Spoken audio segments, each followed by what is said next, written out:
uh, I'm just some loser who's stuck inside the headset. But in reality, I'm like this. There's like community here. I've met so many great people that I would not have met if I wasn't in this headset right now. Hell, like I said, I might have been struggling with my addiction a lot worse. I might not still have my job right now. I might not, it's kept me, mentally sane and has allowed me to, be social with people. Hello, and welcome to another episode of the Sweet Talking Podcast with me, your host, Nepherti. This is episode 64.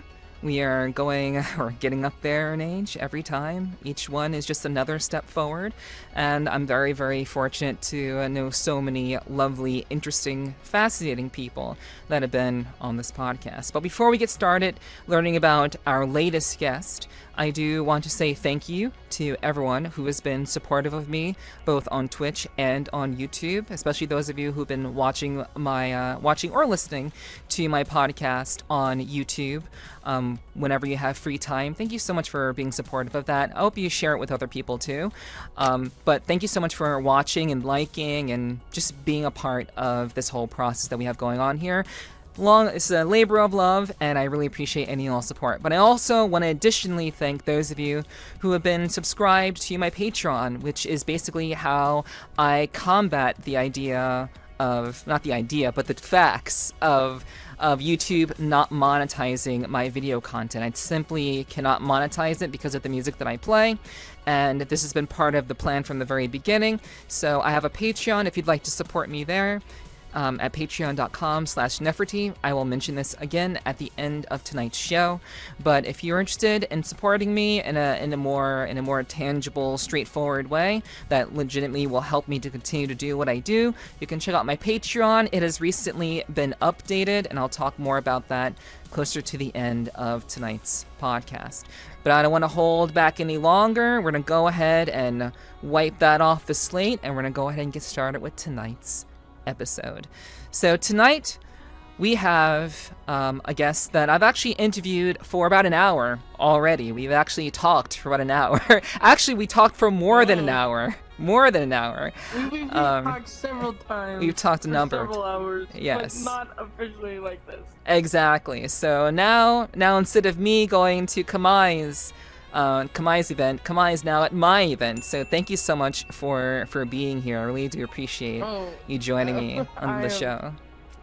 I'm very thankful to be here, by the way. I am, like I said before in the past, I am, oh my god, I'm fangirling right now. Like, I'm such a fan of yours, and I spend, like I was explaining earlier, I work very long work weeks, and I spend a lot of time just listening to your podcast or your streams in my spare time. It's just, it's nice to be here, to finally, be here. It feels so nice, Yeah, you're the one who's here instead of someone else.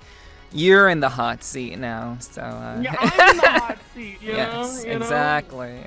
Usually I'm doing dishes while I'm listening to this, but now I don't have to do dishes. I can just sit and talk with you, Exactly. So I'm actually very, very glad to have you on. It was kind of a no-brainer. I usually kind of do a little bit of an icebreaker, but we've pretty much broken the ice many, many times. We've been on, I've been a part of your 12-hour stream event. I did interviews over there, and that was a really, really great time. That was really very much of a different time, a different challenge for me, and I'm glad that I had the opportunity to mess around with that. I threw you into it. Yeah. Too. I just really just kind of threw you in there, and you just did so naturally. I was just like, oh man, I totally forgot to write it down, information for her, so she could have it. But no, I was rewatching the VODs of it, and I'm just like, she's so natural at this. Why is this this is so good? So I'm excited to see what you got for me today. Oh yeah. I'm very much looking forward to diving into things. That is 100% what we do here, and I'm very, very excited to talk to you more in more detail rather than having an hour limitation.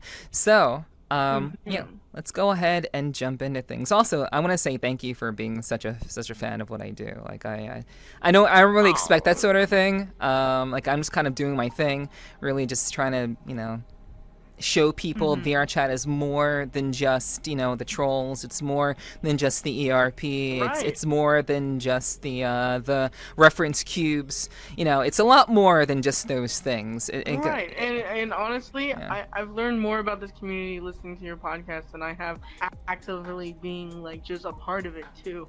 Like there's like parts of it that I don't even know about, and just listening and watching your content is I learned so much more, and I was just like, whoa, it's insane. Like I did not know this was happening.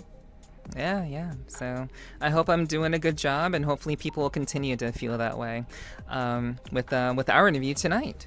So before we jump into things, I'm just gonna make a quick adjustment. That's all right. All right. So my first question to you is, if you had to introduce yourself to anyone, whether it be in the VRChat, most likely in VRChat, how would you introduce yourself to them?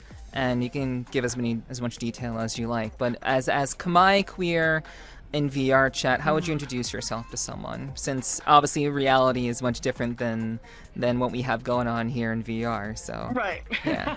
So how would you do that? So how would I? Okay, so I've been thinking about this question. Like I said, I listened to your stuff, so I've been thinking about. I hear this question all the time, and how you phrase it to everyone. I've been thinking about this. I've been thinking about it. Okay, and I really like how you described me. Social goblin. That's what I am. So I'll just do the real quick. Hi, my name is KhmerQueer. I'm the owner of the Femboy Host Club, and lead organizer of the Trevor Project Collab. And that's I guess the official titles. But other than that, I'm just a little green guy doing my own thing and just trying to, you know, do different things, and I want to do everything. That's my whole thing, is I want to do everything, and I find myself getting myself into a little bit of everything as much as possible. So All right. Hell yeah. Hoarding. That's the I guess the typical goblin hoard, you know. You're hoarding a lot of activities instead of objects. You're hoarding Yes. activities. Okay. All right. Yes. Nice. Okay, so with regards to, you know, you being a social goblin, why choose the identity of a goblin in the midst of everything else that you could possibly be in VRChat? You can be whatever you want here. So what was the choice behind that? So it's the funny thing is so when I started playing VRChat, I was part of this small little group that kind of like, as I was starting the host club, was called Ari Gang, and I don't know if you've heard of the avatar Ari. It's the little femboy, like cat boy, made by Nibby. It's really popular avatar, and we formed a little group together called Ari Gang. We all had different variations of it, and mine just happened. I chose the color green for my hair. I was green everything, green clothing. That was the vibe. And for one Halloween, I was like, I'm going to take this avatar and I'm going to make it into a goblin, because I thought that would be, you know, a little different for Halloween. And then people were like, dude, this goblin fits you really well. Like, some people were like, this is insane. You are loud like one. You scream like one. You're everything about you is goblin. And the more I wore that avatar that entire month of October, I was just like, I really like it. And you know, when people would see me, they were like, "Oh my god, a goblin! This is different." And I was like, you know what, I like the vibes. And so I kind of stuck with it. And over time, I got different avatars, made it green, made sure it had ears. You know, it was a goblin, and then eventually someone released Lily released this goblin model, and you know, just had my person who does my avatars, Aster, I had him just remove the breasts, and then there you go, there you go, you got a femboy. You know, that's all it takes, and then this has just been me. I love the vibes. It's a little different, and when I run into other goblins, it's like, you know, we pull out knives and we jump around in circles and threaten each other. It's pretty great, you know. So you're saying there are other goblins in VRChat? There are other goblins. There's a whole group of Twitter goblins that I've kind of like slowly got sucked into, and have like little meetings where I'll randomly run into them, or someone will go, "Hey, do you know who this is?" I'm like, "Yes, I know. They threatened me with a knife before." Like, it's pretty fun. all right, that's cool. I've actually never run into a goblin besides yourself, so it's interesting to know. But then again, I do socialize, but my circle, I've been spreading out my circle of socialization, because I don't really stay in one particular circle very often. I'm usually kind of just around everywhere, as is the nature of someone who does podcasts. You're not going to be able to find interesting Right. people if you just stay in the same circle all the time. So yeah. Right. Yeah.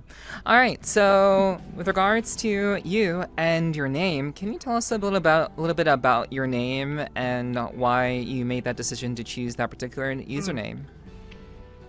So, I know most people, they read it and they usually think it's a pun, like "come here, queer" or something like that. But in reality, Khmer is just the name for Cambodian people. Actually, a really funny story of why I specifically chose KhmerQueer. When I started VRChat for the first month, my name was Queerboy Falcon. It was an old username. I'm just it's an old username I used to use, and you know, it was just kind of like, I didn't really like people calling me Falcon. I was really preferring like the few people who call me queer instead of Falcon. I cringed. I don't know why, but someone like, "Yo, what's up, Falcon?" I'm like, and so I was just like, I can't do it. So I chose the name KhmerQueer because my logic was, not a lot of people know how to say Khmer, and they're not going to say it. So they're going to say the word they know how to read. And so people started calling me queer instead. That was my favorite thing, because in the past, a lot of people would just be like, hey, queer! And then people would turn heads, and I'm like, no, it's okay. They're talking to me. It's my name. Don't freak out, you know. I'm sure in VRChat you're gonna get a lot of heads turning when you say "Hey, queer." That doesn't surprise me. I was like, "Yo, you talking about me?" Like, kind of deal. Like, Yo, which queer? Which queer are you talking that one about? over there, or that one or over the there? other Yeah, 15 exactly. standing outside. Yeah. So it just kind of is what it is. But that's an interesting choice. So you chose a name that was deliberately going to be problematic for people to pronounce. I wouldn't say problematic. Well, I mean, I would say for people to have to choose. I also wanted to be a little different. And the only reason why most people call me Khmer now is because I ended up actually meeting so my dad was adopted from Cambodia. I was raised by white people my entire life. My dad was raised by white people. So like we have no like culture. We just know the name. And me and my sister started doing research as we became adults, so we wanted to connect with our culture. And instead of calling ourselves Cambodian, we started calling ourselves Khmer, and that's when I really like. It just means in native tongue, Khmer. I'm Khmer. Anyone else who's Cambodian is Khmer. But I ended up meeting my a cousin of mine in VR that and shout out to Crucifer, if he's watching. I know he's at work right now, but he recognized my name because it said KhmerQueer above my head, and that's how we became friends. And then also being able to be like cousins. He's like a brother to me now, really. But it's just he started calling me Khmer because he knew how to say it right, and people just heard him say it. So then it eventually switched from everyone calling me queer to now everyone calls me Khmer. So you know, there's some people who still call me queer, but that's how you know they're they're OGs. You know, they're people who are just like, I can't call you Khmer. I'm gonna call you queer, and that's the only thing I know you as is queer. Yeah, that is fair. Okay. Yeah, like I literally had to train myself because I didn't. Yeah. I trained myself for the interview that we did. I believe it was like not this past Saturday, but the Saturday before last. I trained myself because like I was not going to be the one to do that, and I still ended up doing it at the end because I was really tired. But you know, it's all right. It's cool. But I tried really hard to not get that wrong. I never corrected you. I never corrected you in the thing because it's kind of difficult in like in Twitch chat. The chat being like, being like, here's this, you know. But and so when you DM'd me telling me I misspelled your name, and I was just like, okay, I will spell your name correctly now, as long as you say my name correctly. yeah, and you know, a deal's a deal. A deal's definitely a deal. Okay. I hope I've kept up my bargain. I'm not sure if I have or not, but no, I have, because you know what I decided, instead of just like quickly spelling it out, usually I'm having to type up announcements on my phone because I'm at work. What I do is I copy and paste from your Twitch so I can make sure I'm not misspelling it. So that's what I usually do. So. Yeah, no worries.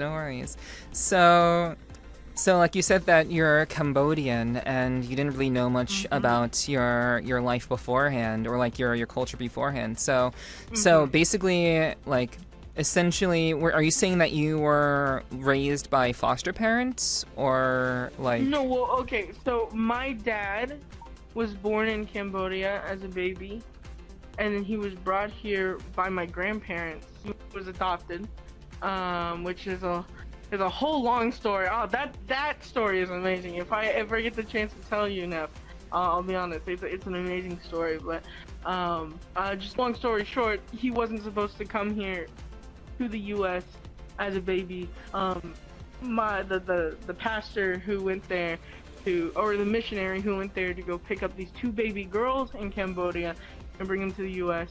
He just happened to be in a taxi in Cambodia, and they were like, hey, there's this baby boy that was left at this dentist office, so you should go and pick him up. So my dad came to Cambodia because of that. Just that one, he just happened to get in the right taxi, brought him to the U.S. My grandparents adopted him, and now I'm here. My dad married my mom, and you know, now I'm here. But both sides of my family are very white. We are the darkest thing in the room when we're there. We have a little bit of a tan, not a major tan, but we're, like I said, we're the darkest thing in the room at family events. And yeah, it's just like I know nothing about I don't speak the language. I don't do anything, so I'm learning over time. Yeah. All right, cool. I mean, I think that's pretty interesting. Like, you don't come across many people who are in that kind of situation, still manage to like have very good relations with their parents, you know, on top of all that. So it sounds like you have a good relationship with like your family and the people who raised you and everything. It's not weird, or everyone's chill. Oh, I mean, family dynamics obviously, you know, lead to certain things, you know, yeah. But you know, overall, we have different things, but no, it was never a problem with us being Asian. or anything, you know. Like they say, I'm a banana. I'm yellow on the outside and white on the inside. I am very much culturally very much a white person, and there's no, I'm trying to learn as best as I can. I want to connect with that side a bit more. So, yeah. Yeah, okay, nice. All right, so, I guess with regards to just, like, you doing what you do, I mean, I imagine many people, well, actually, I won't assume. So, do people get your gender confused when they meet you? Yeah, a lot. Well, goblins are like genderless typically, from what I have heard. You know, well, isn't I it like mean, a thing? well, But in your there's case, goblin girls yeah. Oh, well, with the goblin thing, not a lot of people look. I try to class it everywhere. I'm a goblin femboy, so maybe people will, get it correct. But no matter what, people always confuse me. My voice is very effeminate.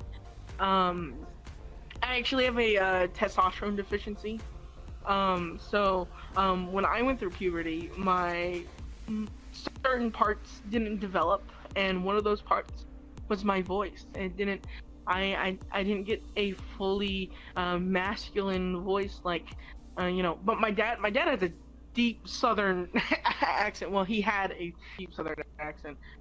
He passed away about two years ago. But yeah, he has a deep voice, but I didn't get that. And so, but yeah, I'm very effeminate. I also I don't really help myself IRL either, because I dress very androgynously. My hair is really long. I wear I specifically shop for more effeminate clothing. Like, I wear women's jeans and pants, and I wear, I just kind of, I mix match everything. I wear mask and effeminate clothing, so a lot of people get really confused. I look like a woman, and I say sometimes, I would be so happy if I was trans. If I was a trans woman, I would be so happy, because I would pass every single day. Everyone would call me by my preferred pronouns. But no, I experience gender dysphoria every single day as a cis man, because people can't tell. It's very common that someone will call me sir, and I'll get super happy about it, and then some person out of nowhere will correct them and be like, "That's a ma'am." Well, yeah, I'm like, no. People getting mad on other people's account is like the story of like the 2020s. Like, people just cannot just mind their own business. For real. This is the thing. I had an old man who I did not want to correct him in that moment, because he's obviously, like, he gave me like a thumbs up after he did it too, like as if he was trying to be like, I got you. I know you're a woman, a trans woman, I got you, I got your back, I corrected them for you. But see, here's the thing, I don't want him to not do that for someone else. That's really sweet. And in that moment, if I would have been like, hey, no, I'm a dude. I may look like a lady, but I'm a dude. Like, I don't want him to take that moment and then not correct people for anyone else who may experience that. So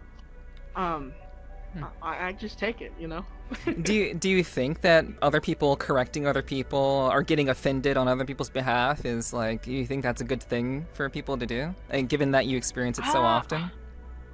Well, yes and no. Depends on the situation. Like, my number one thing is, like, here's the thing, like, that experience, like, at the gas station where he was just obviously trying to be a really kind man, he didn't know me correctly, and him correcting them I thought was kind of a sweet gesture, and I don't want to upset. But like my roommate, when like she works with me, and when we meet other people from our work, or people often call me she or her, and my roommate will stop and be like, hey, no, that's a guy. Why are you calling him a she? That's not a she, that's a him. And I'm just like, chill. also, it's another thing is, at times mainly when I'm talking to like cis women, this is just a natural, like, I was raised in the very much the gay scene outside of VRChat. So like me calling, like them calling me like girl and like stuff like that, and saying that to me does not offend me in any way, because it's a common queer man and female thing to just kind of like respect, and you're talking to each other, being friendly with each other, so I don't correct it, and so often my roommate will correct it. I'm like, no, she knows I'm a guy, but we're just communicating with each other in this way. Oh, excuse me. But Yeah. Okay. Yeah. I mean, that makes perfect sense. Yeah, I think obviously I think it does depend on the situation. You don't want people to be completely passive when it comes to, coming to the aid of others. But I think when it comes to like, well, actually my opinion doesn't matter. I want to hear your opinion. I'll talk about mine at another time. Well, see, also my opinion doesn't matter, because as a cis man, I have no say in that type of situation. Well, I mean, it happens to you. You still have a say. If you are involved by it, you have a right to kind of comment on it. A little bit. Yeah, I would say it's perfectly valid. I just wish that sometimes when I'm out to lunch with my mother and my sister, I don't get, all right, ladies, what are we getting today? Or what can I get you to drink? I'm like, I'm not a lady. I'm a man. And like it's so funny. Like you have like a reverse issue of like most trans people. It's like I'm okay with being a dude, but people are calling me something that I'm not. But I want to be called the thing that I was born as. It's a very interesting paradox. You don't really hear that very often, which is very interesting. Like it's a very interesting kind of life experience that you're and like been I experiencing. Said, I don't really help myself with it. I feel like I pass more if I wear, like, I live in Oklahoma, so like if I put a pair of blue jeans on, a button-up shirt, and I tie my hair back, I just look like one of every other Native American dudes that are here. Right. I just look like I have long hair, and I will be called him, but I dress very effeminately, so it's kind of on me. So like that's also why I don't take it to heart as much. Of course. As I should, because I kind of do it to myself. I like my femininity. I just realized not everyone checks pronouns or asks pronouns. So, but I have been very much trying to, be a part of getting that spread out. Like at work, I started asking everyone their pronouns, and it's kind of started a wave. At our last meeting, the owner of the company said his pronouns, and I was like, yeah, he did it! That was so amazing, and I was so happy about it. But yeah, as long as we, get it's pronouns are pronouns. Like it's to each person, and it really. I feel like it's a bit of a tangent at this point. It's like everyone experiences it differently, and it's based on how you feel. Yeah. I think it's perfectly fine for a person to dress the way they feel most comfortable. And honestly, I think most people don't care. I think if you just kind of live your life and don't force any beliefs on anyone else, I think most people are very they're very amendable and very just like, I'm just trying to live my life and trying to do the things that I do. Most people are not going to get very bent out of shape about it. So dress how a person wants to dress, and whatever happens happens.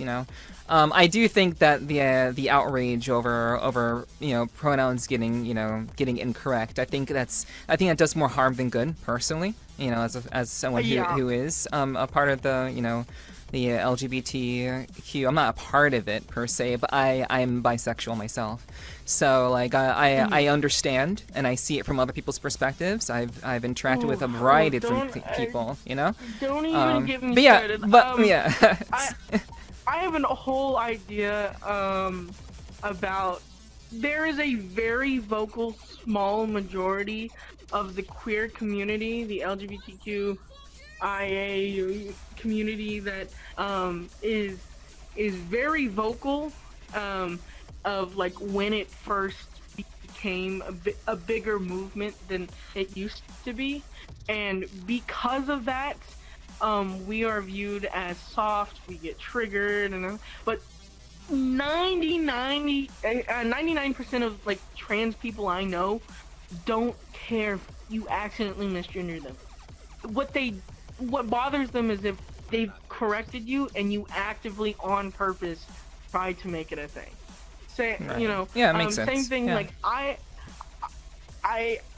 used to work at a truck stop, and I tried to explain to someone that, oh no, I'm a guy, like I was born a guy, and I explained it, was very thorough with them, but they just weren't listening and paying attention, and because they thought I was trans, they purposely would be like, which is kind of crazy, was they would say my correct pronouns, but they would have emphasis on it that they were trying to be like purposely. I was like, thanks, you called me a he. I'm a he.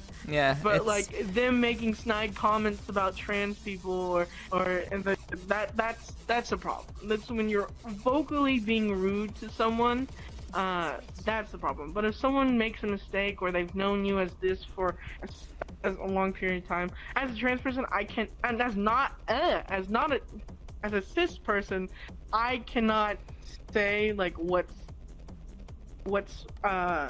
okay for people to say to trans people, but I know most trans people most trans people I know don't really mind about it.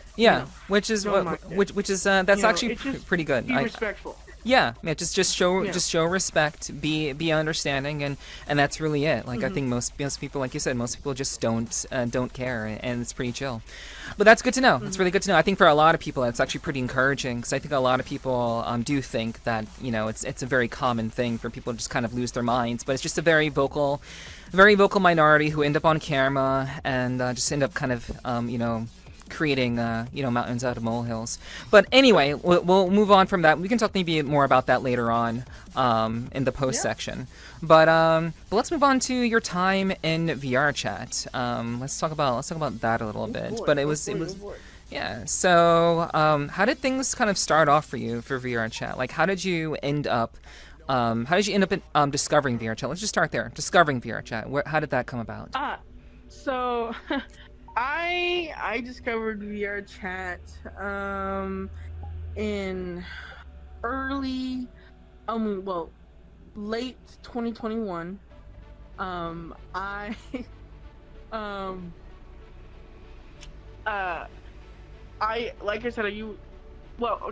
It's probably best me explain what kind of job I do, so I don't sound like horrible saying that I was on desktop in VRChat. I work for a home health service. I take care of special needs adults.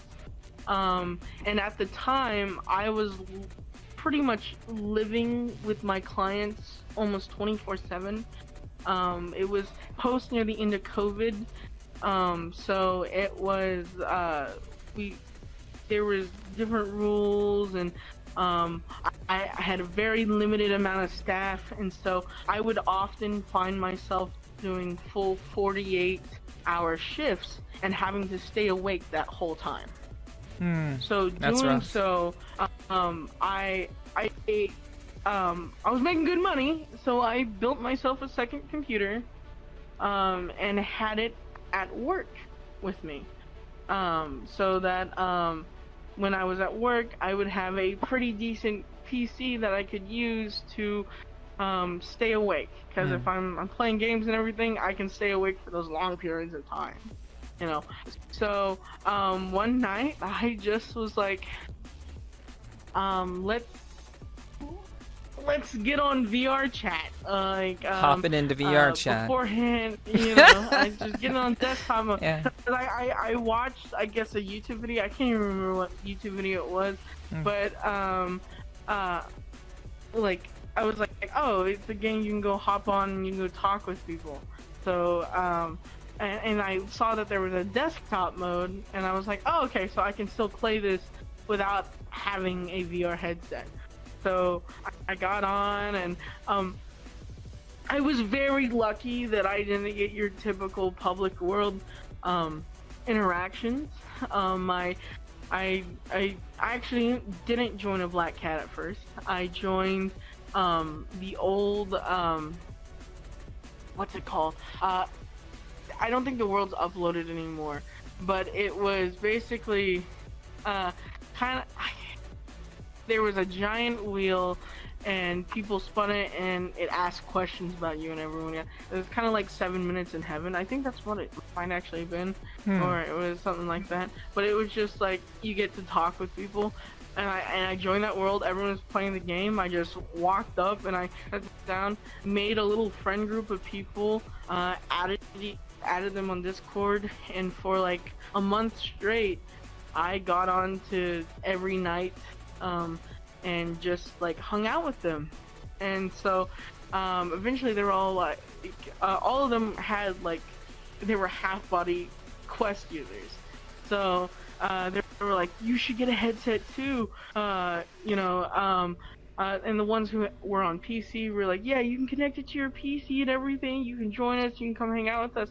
I was like, oh, you know, VR headsets are kind of expensive, so I'm gonna have to. I just spent so much money on this brand new PC, you know. I'm gonna have to wait. So I kind of started saving up, and then I met some other people and got really close with them, and then I finally got my headset. And by the time I got my headset, it was like a week away from my birthday, and I experienced my I think it was my 22nd birthday. I experienced my 22nd birthday in VRChat, with all my VRChat friends, and it was I was really happy. It was a really good time, and I still remember that.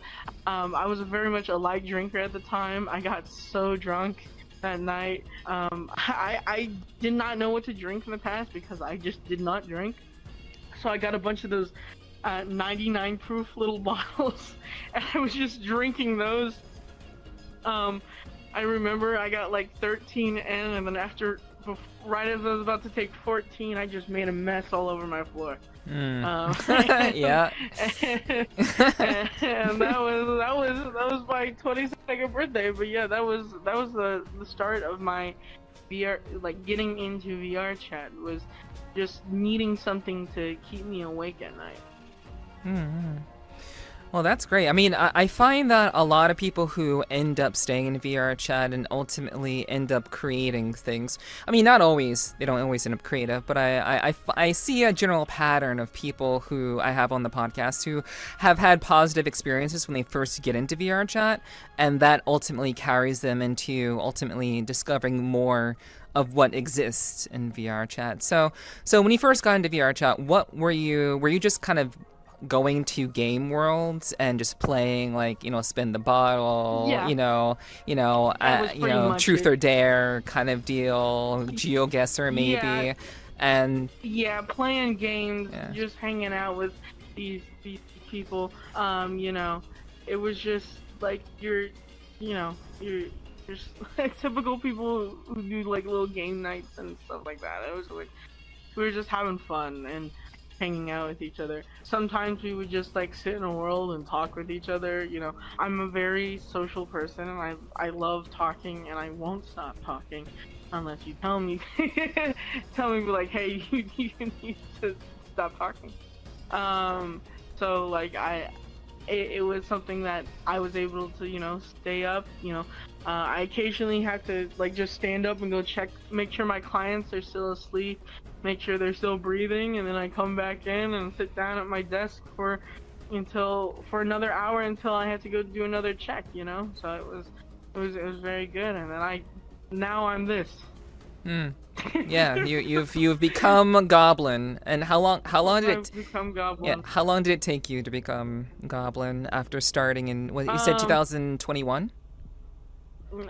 Late 2021. Host Club started February 2022. Wow, that's pretty soon after. Wow. Yeah, and then that October of 2022, I made the Goblin version of this. So, and then ever since I just been a Goblin. Okay, gotcha. And how are things any different from how you used to interact with people back in the day compared to how things are now for you? Because VRChat has gone through many changes.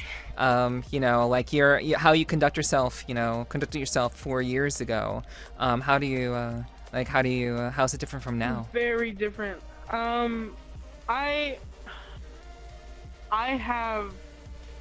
I've matured more as an adult. You know, I was still very young. Like I said, my first month in VR, I celebrated my 22nd.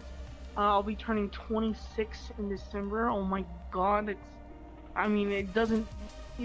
4 or 5 years, but still, that's like a lot of time.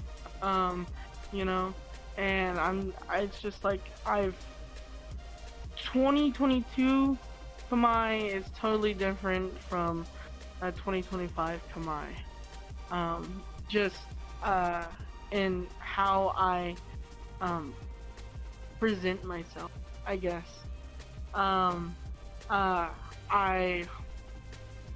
I was very much, and I've also, like, in this game, I've explored more different things about myself than I really was. Like in the past, a lot of things, you know, were different, and now I'm just, man, it's really just thinking, just what I was like back then compared to now. It's not too different, but there's definitely some pretty better qualities of myself now. Okay. So I have a little bit of a tongue-in-cheek question to ask you, and like this is very, very tongue-in-cheek. So are you saying that VRChat made you gay? No. No, I was gay.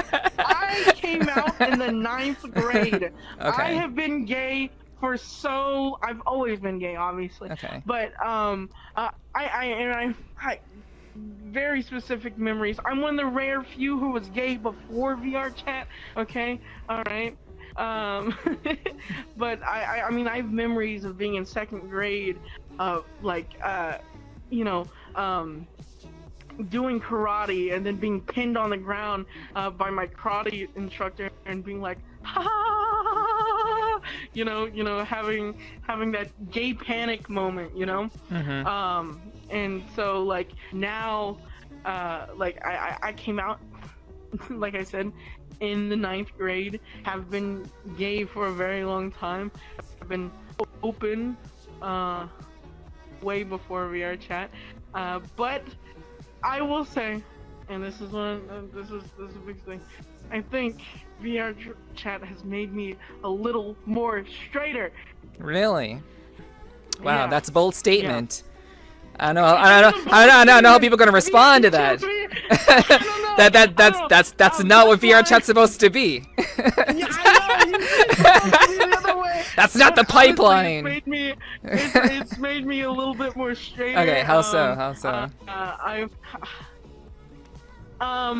So, God, I already know my staff are laughing their asses off. So if you met me in 2022, I was very, against doing anything.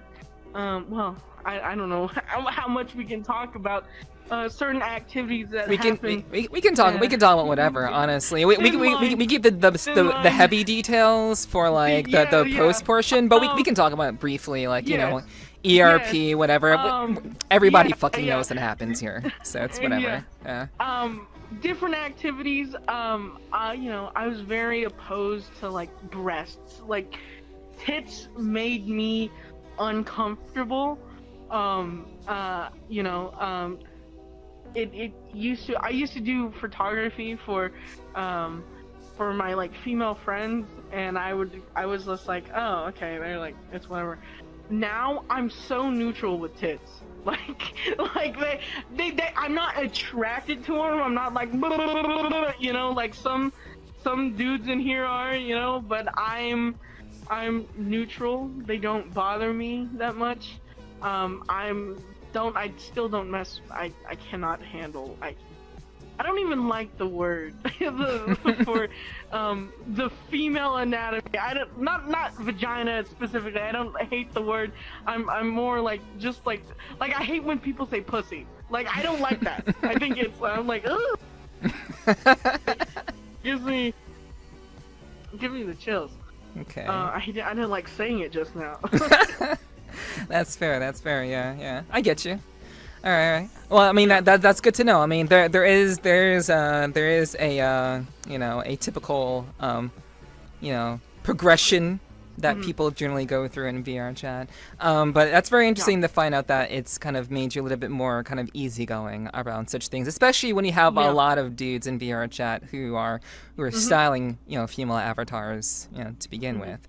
So and usually also when cis women flirt with me, I get a little hee hee hee. I'm like, ooh, hee hee hee hee. Stop it, that kind of thing, because it just, it's a little. I like it a little bit.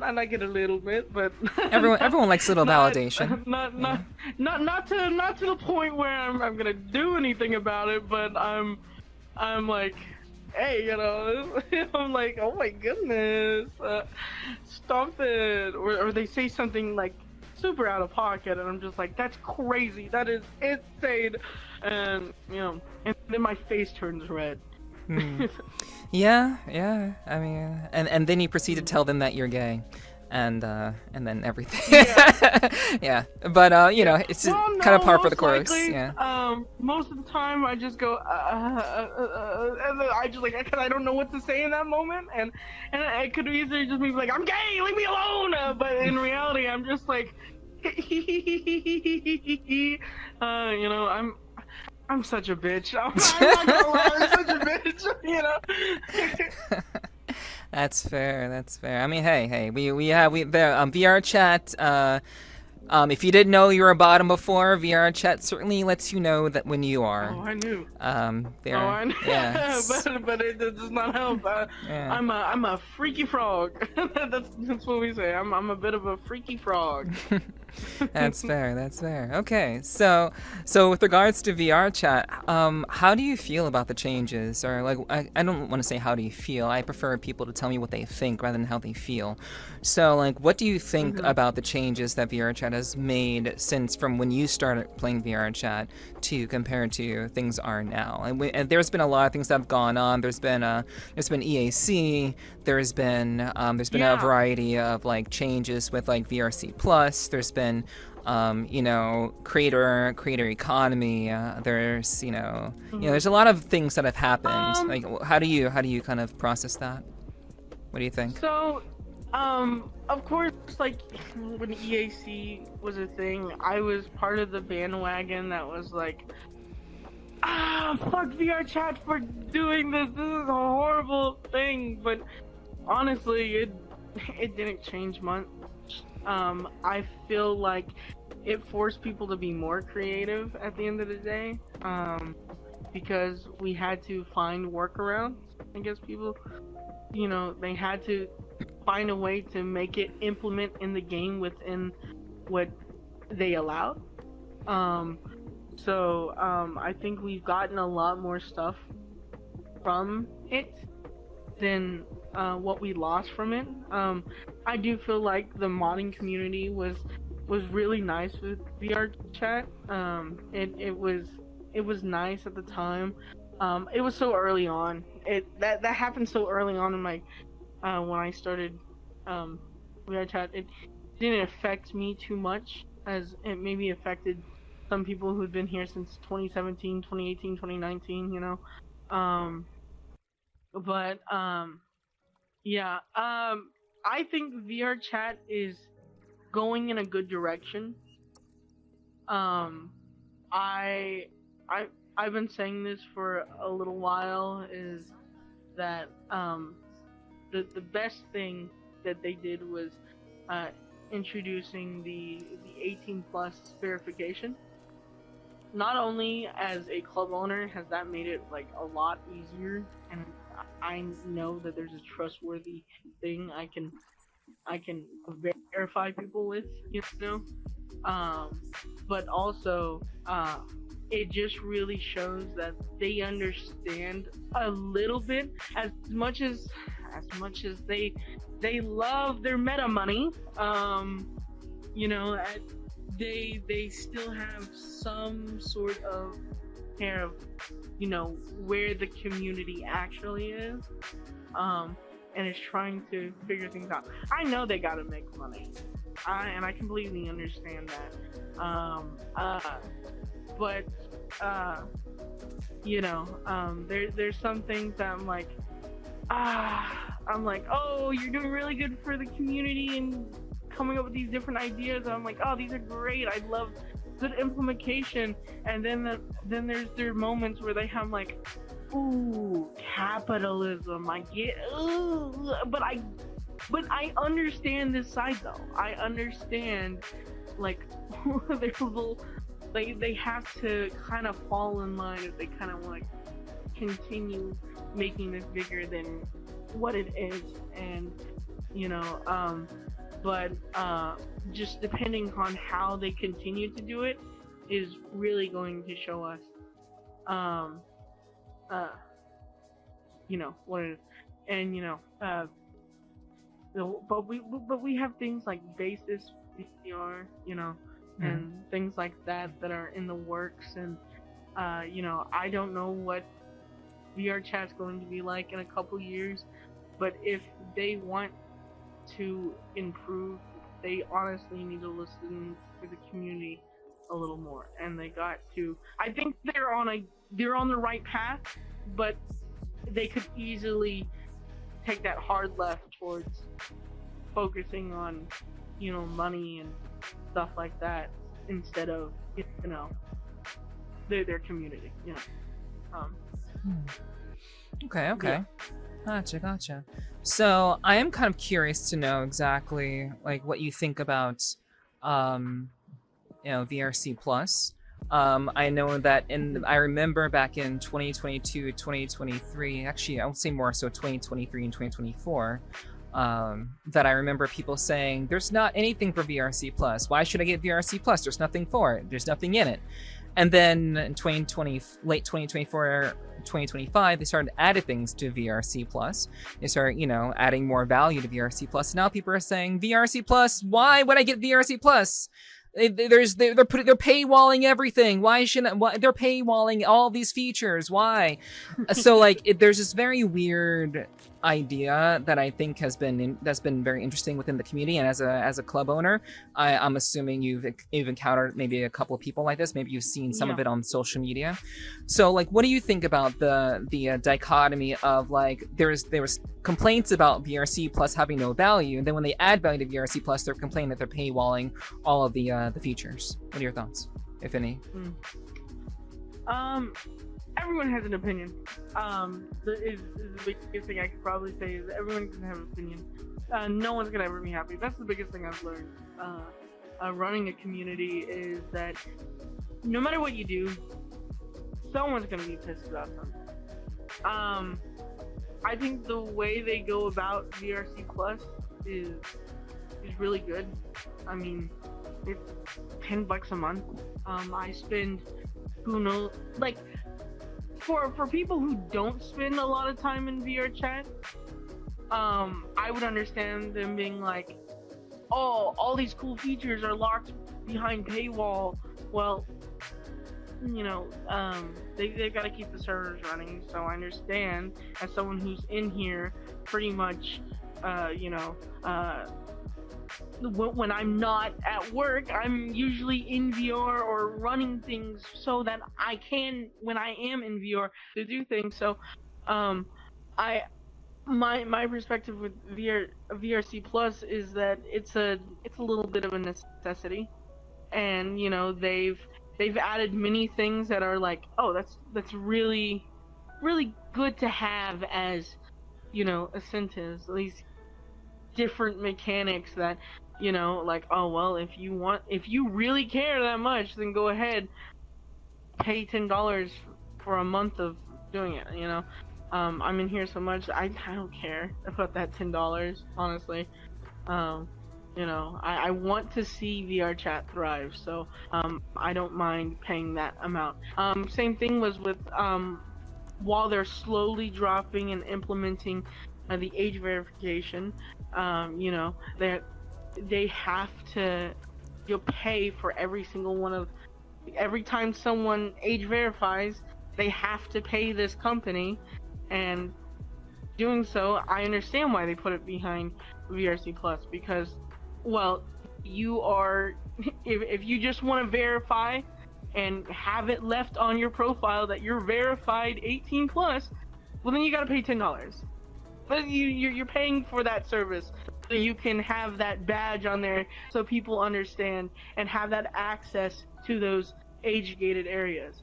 And that's another thing, as like, when people complain about that stuff, I'm just like, if you're an adult, then you should have $10 to spend.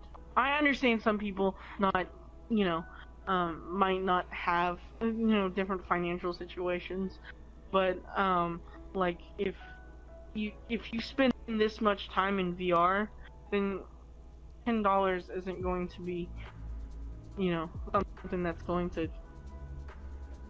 kill you, or it shouldn't, you know.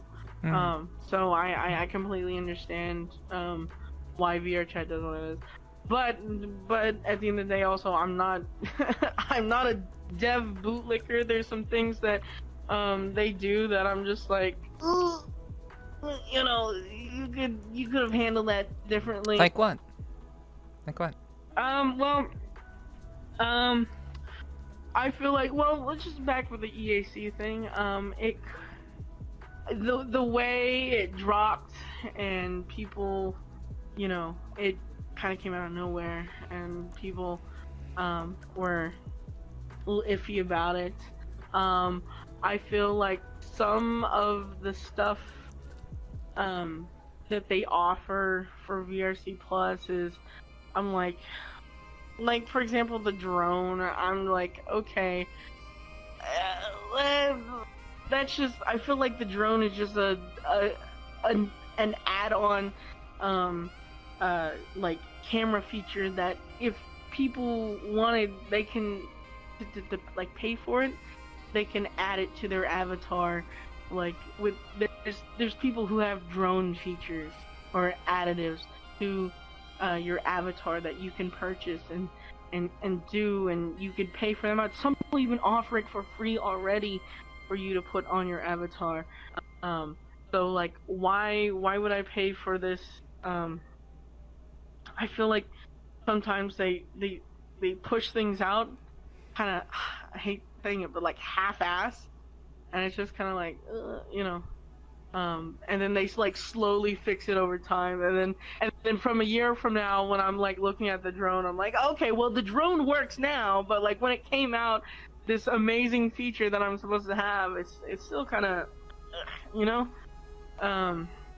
I just, you know, that's, like I said, it's just people's opinions, and but also I'm not on that side of, I'm not a dev, so I know nothing about working on stuff like that, so I can't control. Another thing I just thought in my head, the where they fired a bunch of people, that thing where they did that's kind of left some ick, you know, left an ick in my mouth, you know. A lot of people lost their jobs, and you know, as you know, someone who is very you know, very union oriented, it was like, oh, mass layoff is kind of like, ooh, it just, it makes you feel bad in the moment, you know. I'm just like, I'm supporting something that, you know, all these people lost their jobs because of what felt like money, just because of money, you know. Okay. What is one thing that you appreciate about VRChat, and it can't be the people nor the community? What is one thing that you appreciate about VRChat, and what's one thing that you that you wish could be improved about VRChat? I'll do the improved. I've said this for a long time, and the moment I'm in any room with any dev, this is what I always say, is why do we not have a mutual friends setting? Like, why can I not click on a person that I meet in a world and see if I have mutual friends with them? I need that feature. I need that so bad. I hate running into people and be like, I recognize your name, but I don't know where. And then they're like, oh, there's the note section. You can put a little note in. I'm like, no, I don't use the note section. When I am intoxicated talking with people, I don't write little notes about them in the note section. Let me see mutual friends. Let me know that I know you because I know this person, you know. A mutual friends list would be very beneficial. We have it for groups.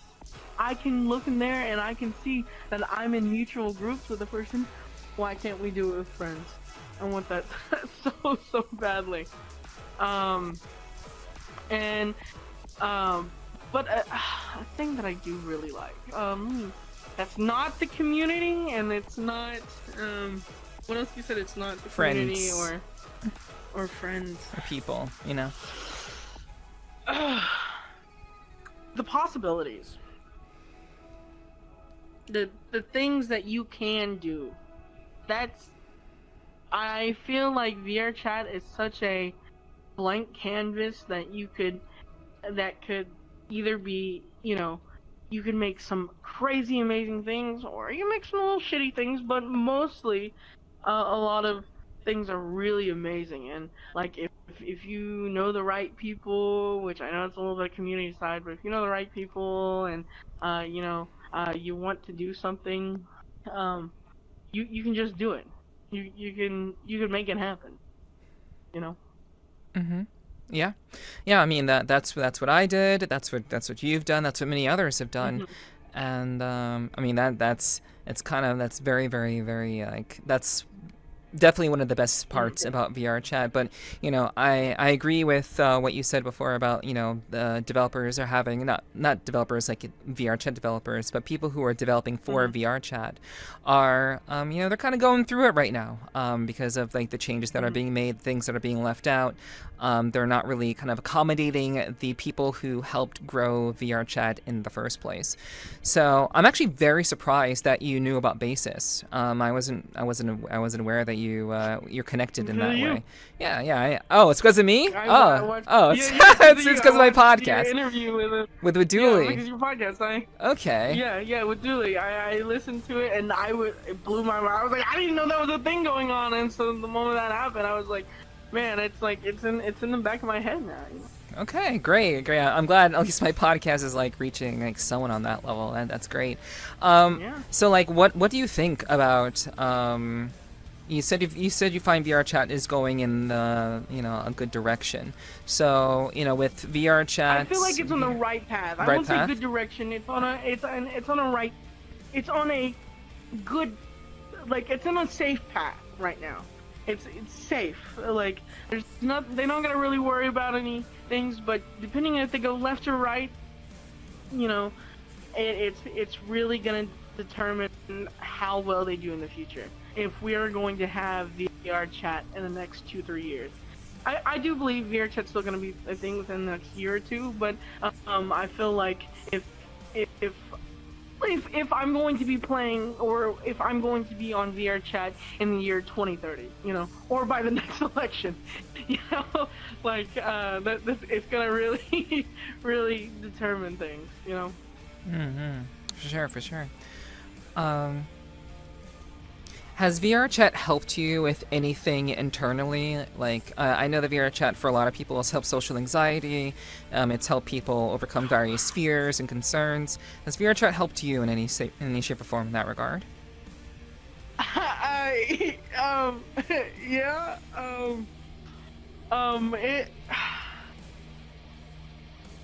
will say, which is usually the complete opposite of most people, it really helped me. I'm not gonna go into crazy details, but it helped me with my personal addiction problem that I had, and that I go to therapy for and everything. But yeah, it really helps me kind of get out of that funk where I was going to go, where that addiction had a toll on me. I was able to have a distraction and have a way to cope with that addiction safely, and that was I do that in VR. So Gotcha.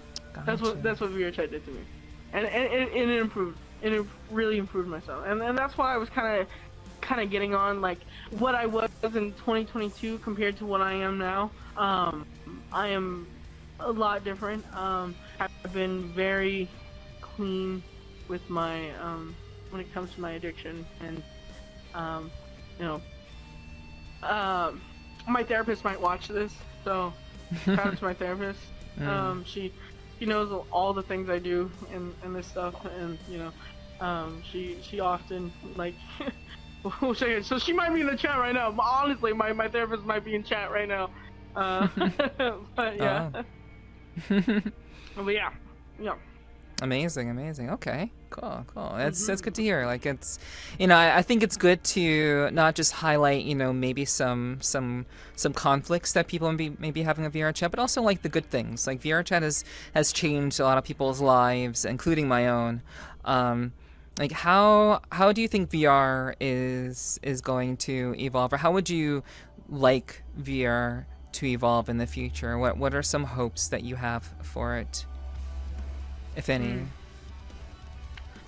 I hope that it becomes more of a, I guess, a little bit more of a common thing. When I say, oh, I run this online community in VR, I get looked at like as if I am like some greasy Discord mod, who's just kind of stuck. I think you mean Reddit, by the way. I think you mean Reddit mod. Yeah. That's the usual characterization. Yeah. Twitch mods are usually pretty attractive, from what I've heard. But I'm just some loser who's stuck inside the headset, but in reality I'm like this. There's like community here. I've met so many great people that I would not have met if I wasn't in this headset right now. Hell, I would, like I said, I might have been struggling with my addiction a lot worse. I might not still have my job right now. I might not, it's kept me mentally sane and has allowed me to, you know, be social with people. You know, I've been more like, because like I said, my job takes up so many hours. I don't have time to, you know, go out and hang out with certain friends. But you know what? I can come home and spend 2-3 hours hanging out with my friends in here, because, you know, I can then just go to bed. You know, but yeah, it's I hope it becomes a little bit more mainstream, and as much as people don't like the idea of VRChat itself becoming mainstream, I hope VR or whatever we have becomes a bit more our community side of things being bigger than what they are. Like with what I did with the me and my community did with the Trevor Project Collabs. Like, I want to see more stuff like that. I want to see those big events. I want to go attend those. I hope VR's development becomes so much more than what it is now, that like we can go to a music festival like with like thousands of people in this world, and we can go hang out with people, or I can put on a full, you know, link-long play or musical or something like that. I want to see more out of VR, and VRChat is really holding on to, because no one else really has been able to do that. Like, if you look at all the other VR stuff, it's just a little gimmick that, oh, I can go in and I can go hang out in the meta space, ooh. But VRChat really has this hold on what the community like can become, and what it's developing into, what VR is developing into. And like I said, with the VRChat's path, depending on if they go left or right, is really dependent on what VR is going to be. And I'm kind of glad that people like Dooley are working on stuff like Basis, because, you know, there's our backup, and I hope they succeed on what they're doing, because it's honestly, it's really important that we have that, because we might not be able to be in VRChat in the next 3 years. Who knows what happens? Maybe we will. Maybe I will still be sitting in VRChat in the next 3 years. Maybe I won't. You know, it just depends on what the future has for us. Yeah, I agree. So, with all of that said, is VRChat a game, or if it's not a game, what is it? It's a social community. There's games. This is how I like to describe it. I'm not on a game right now. It's like I'm in a 3D version of I guess a social, like, I don't want to compare it to like Facebook or like Instagram or something like that, but, you know, like just being able to have those social spaces, it's a new version of that. I feel like what VRChat really is. And there's games in it. I can go play games, but it's all about the communication and being able to interact with each other.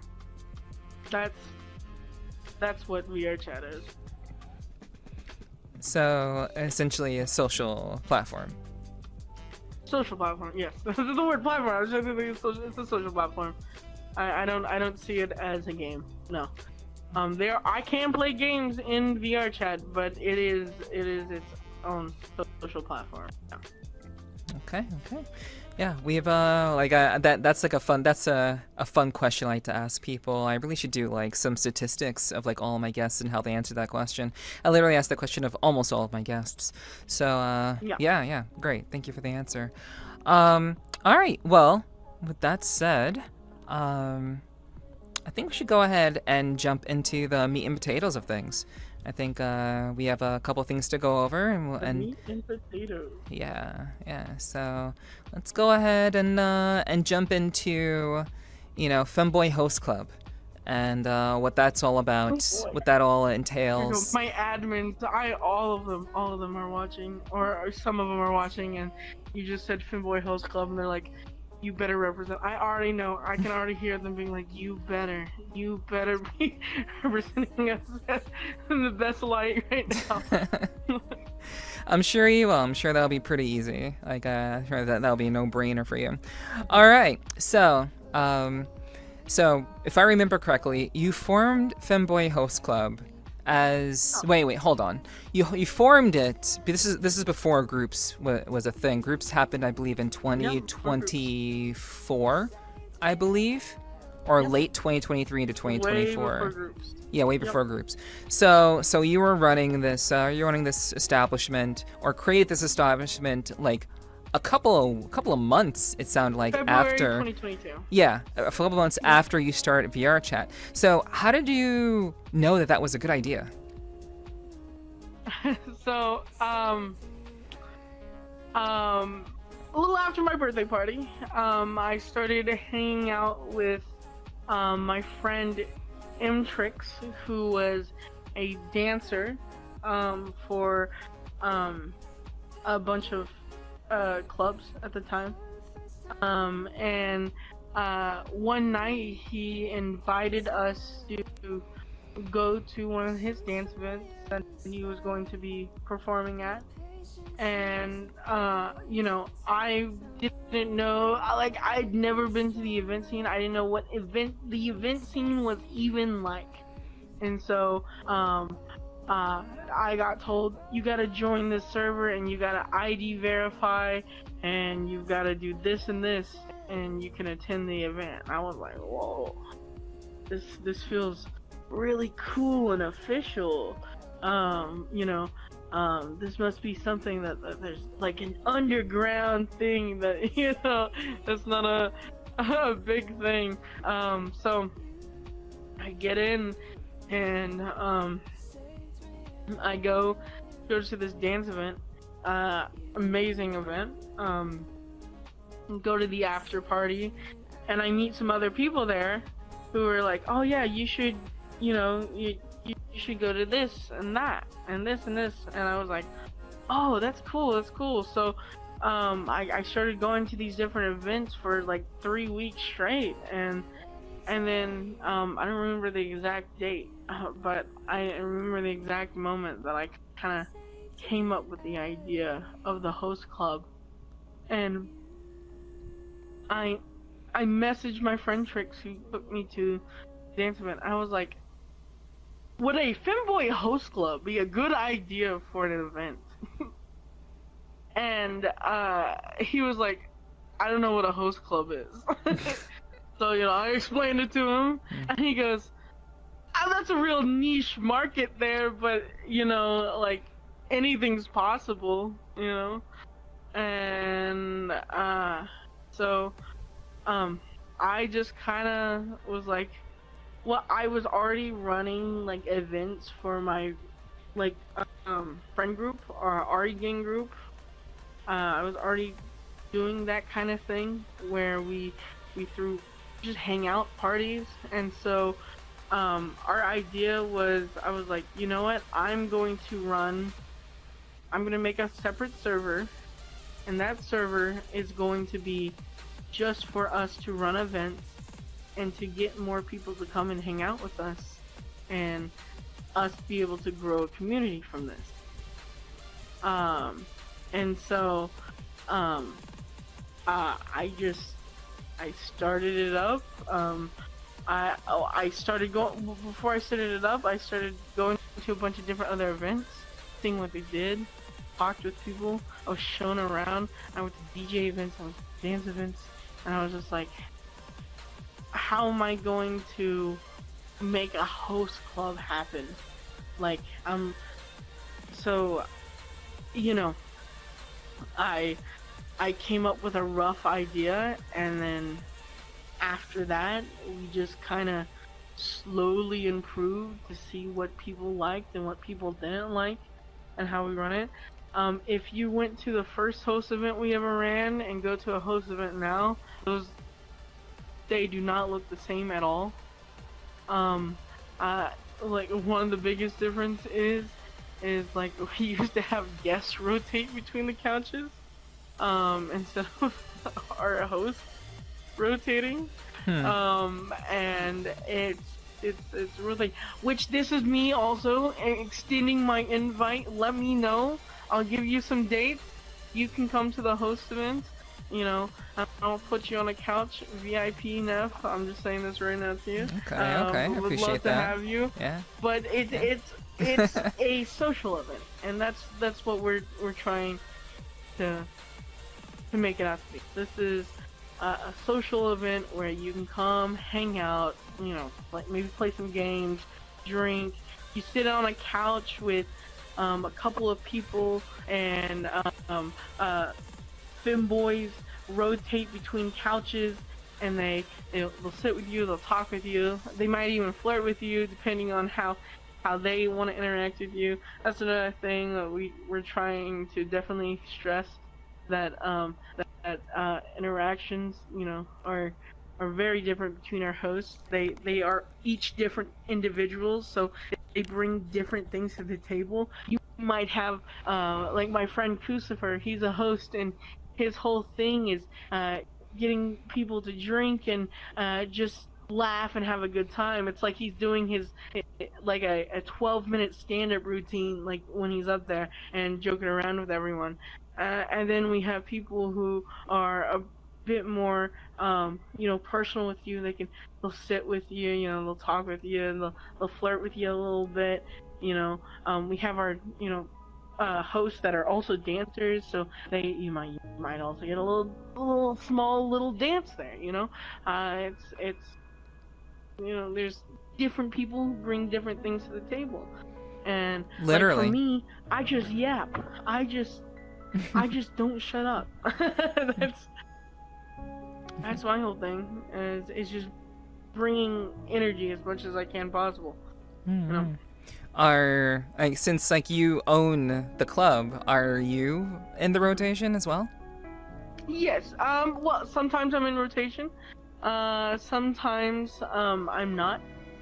Sometimes we have two different kinds of hosts. We have hosts in rotation, and then we have floaters. So say we have 8 couches, and then we have two sets of hosts for each couch, and they rotate amongst it, and every single one of those hosts will get to every single one of those couches. And then we have some hosts who float around, and they might join at a couch. If someone is being a little, you know, they might be a little shy, and you know, they might sit off on the side of the couch with them and talk with them and be a kind of more one-on-one interaction.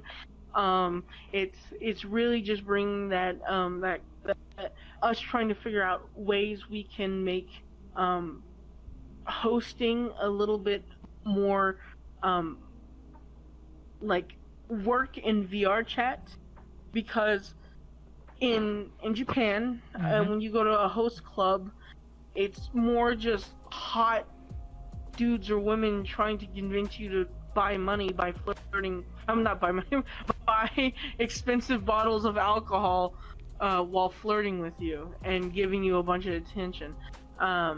We try to give you that experience of, and this is my thing when we have auditions or we're training hosts, is the number one thing I say to them is, you treat this individual like they are the most interesting person that you've ever met.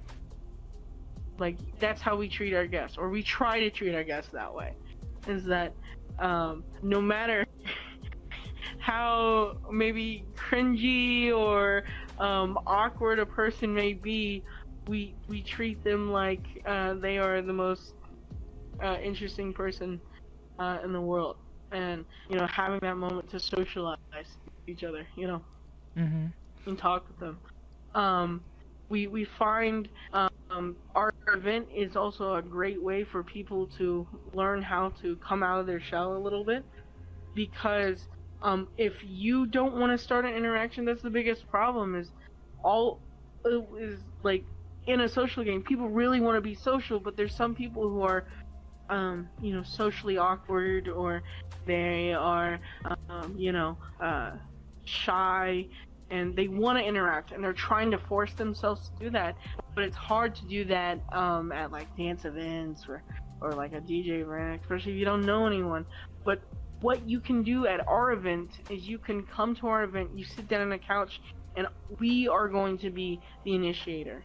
We will initiate with you, and if you give us barely little, we'll talk. We'll sit there and talk with you, or just get you a part of the group. Hell, some people just come. Some people come to our events just to sit on a couch with a group of people and watch and be part of the conversation and sit in this circle of people who are just talking and hanging out. So if that's the thing that people enjoy, they can also do that. Like, it's very, our main thing is to focus on the social aspect. That is, we are a social club. It's all about the communication and talking and being, cute Femboys while we do it. Mm-hmm. Okay. Can you describe the types of patrons that you typically get at your event? What kinds of people typically show up? Is it just is it like a high percentage of fellow femboys that show up, or is it like maybe ladies that show up just to hang out, or so what does that look like? We do have a high. Sorry to interrupt, but we do have a high number of guests who are also femboys, but we also I think it's pretty 50-50. God, we have a lot of furries of recently. I will say that. We have a good amount of furry hosts, so we attract a lot of furries too.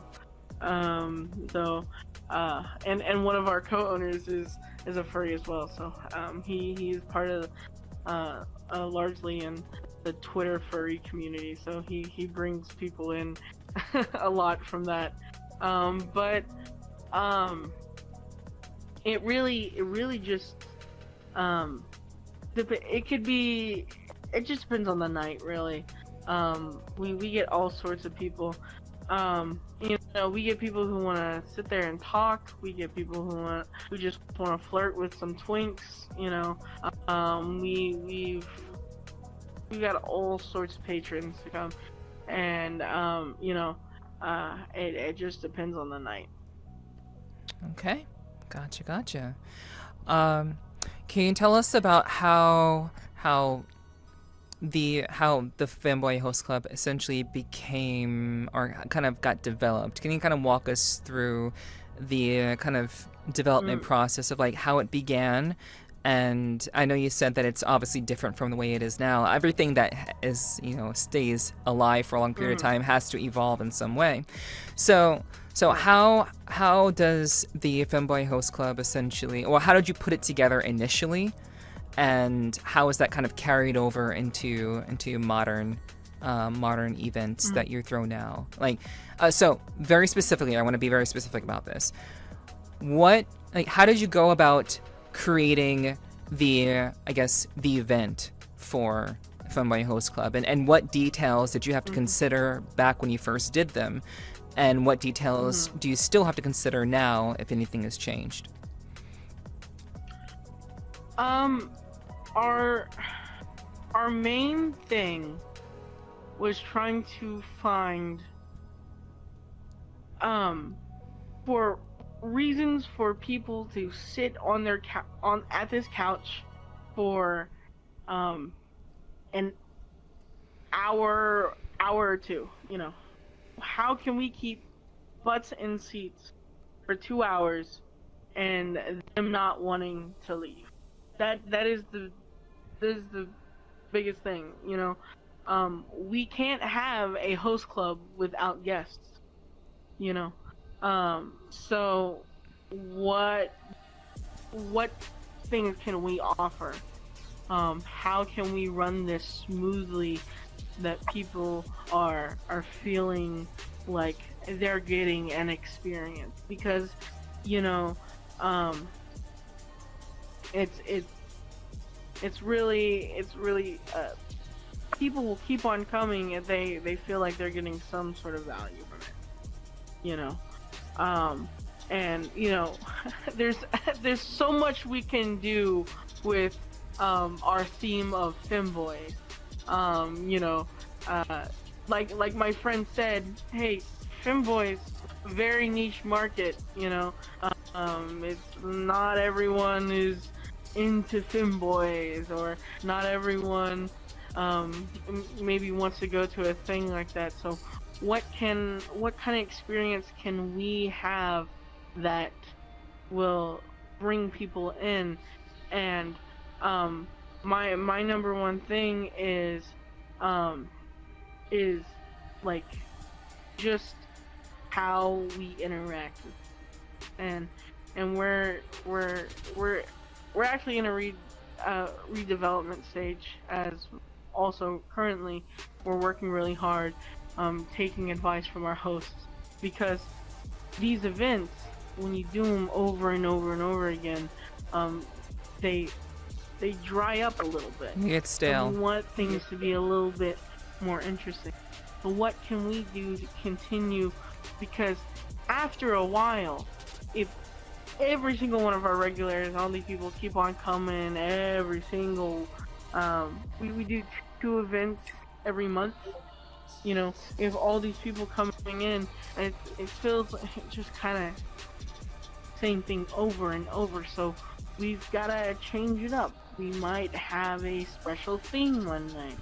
We might have, you know, we brought in guest hosts, people from other places that don't fit the Femboy theme, but hey, it's something different, and that brings in an audience of people who also are coming to the host club, and they're like, oh, you know, they're experiencing this for the first time, this event where I get to sit down and talk with people. That was the idea of what we needed to do. And so in the beginning, we did a couple events, and then we were like, we need to rework all this. So there is this known period of time from I think it was where Host Club was we just did other events, like our hangout events. We just did you know, parties, themed events, that kind of stuff like that.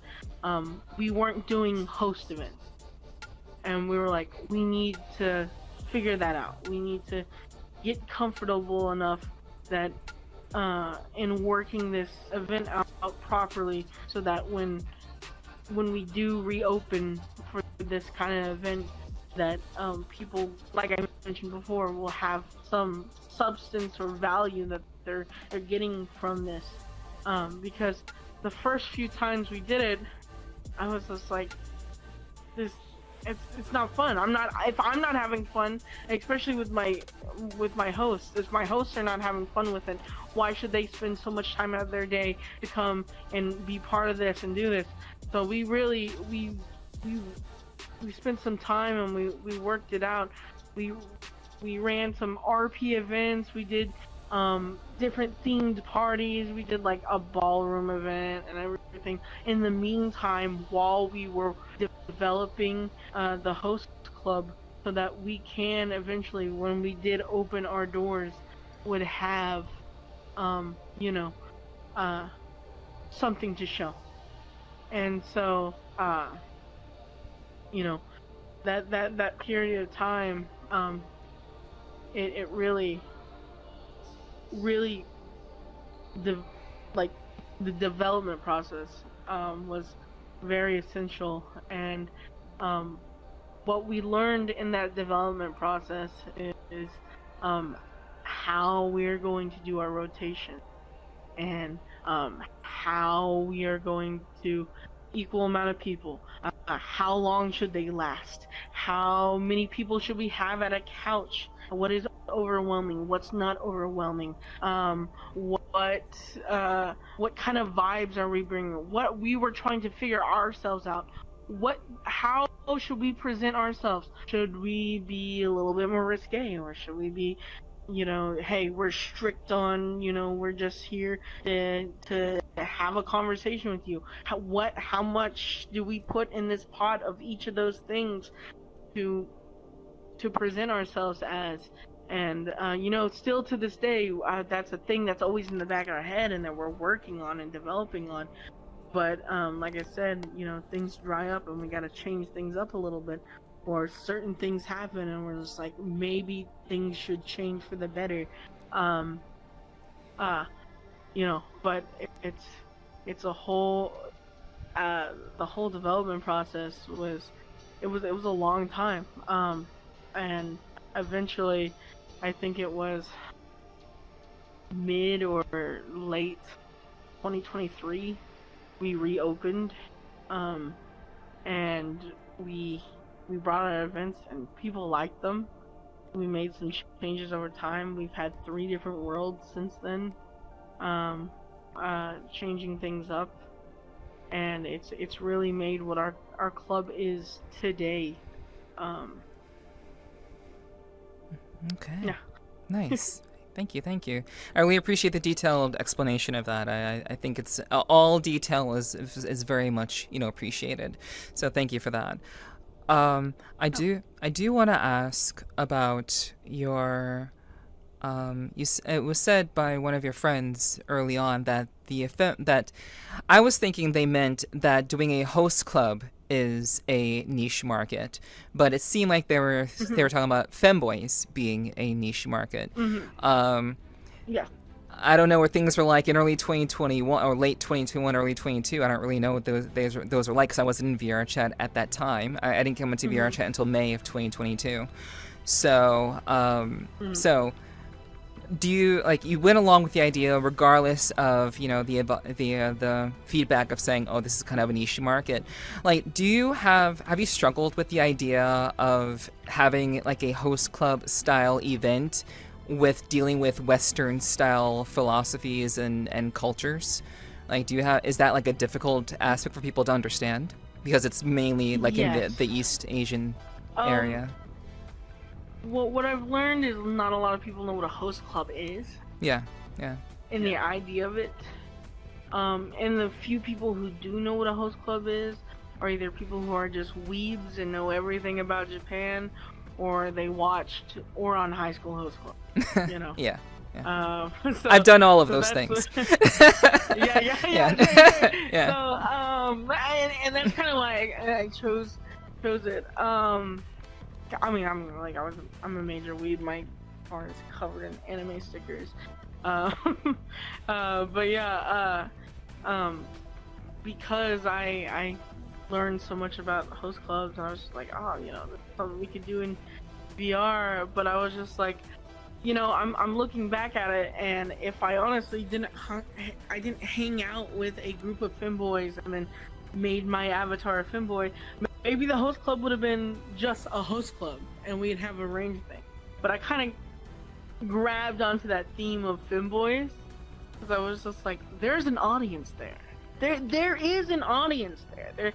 There was not at the time, there was not centralized there wasn't a centralized Femboy group.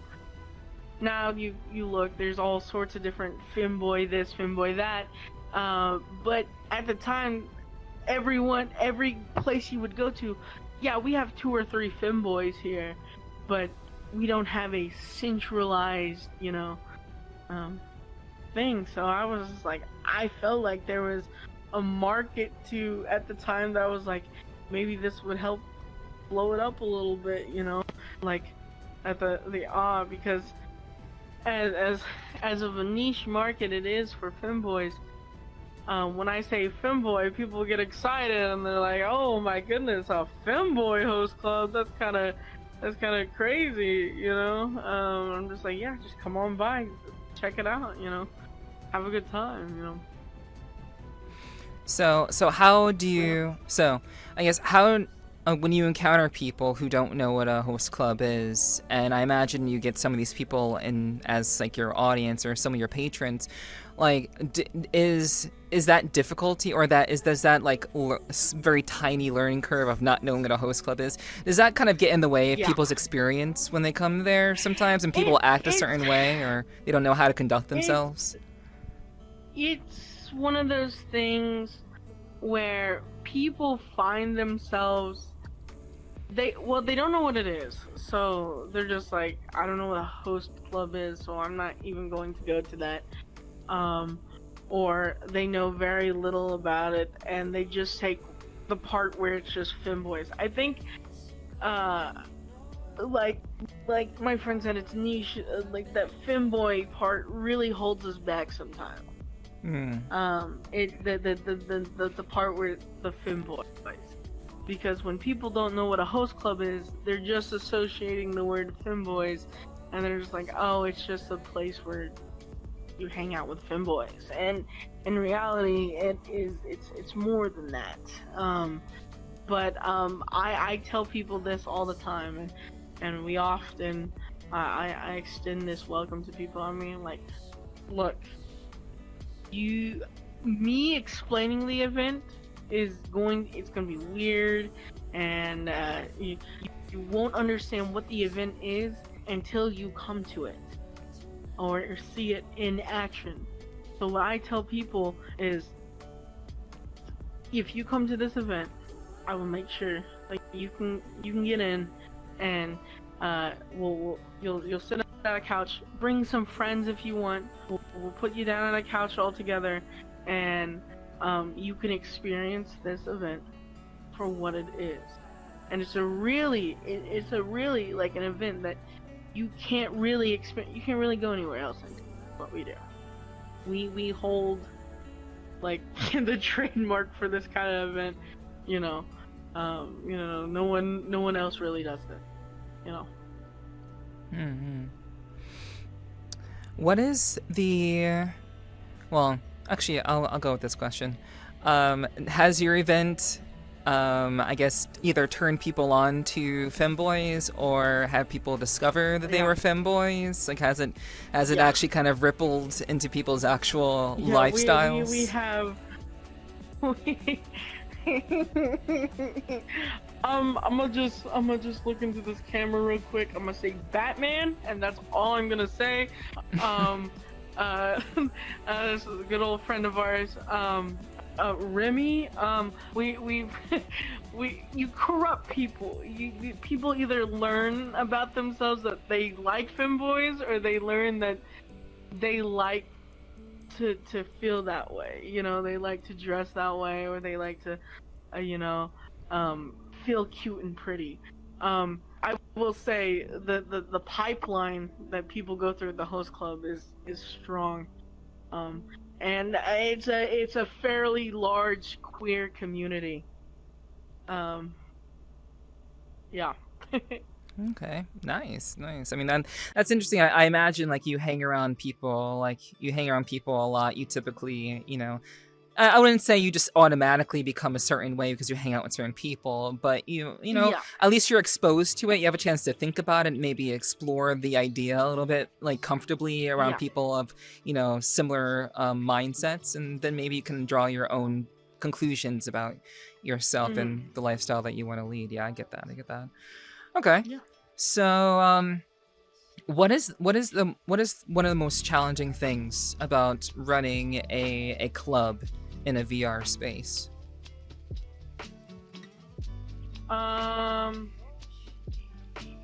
Say that again. So sorry. No problem. What is the most difficult aspect of running a host club in the VR space, or not really running a host club, running a club because it is a host club, but at the end of the day, it's categorized as just a club in VR. So, what is the most difficult aspect of it? I would say,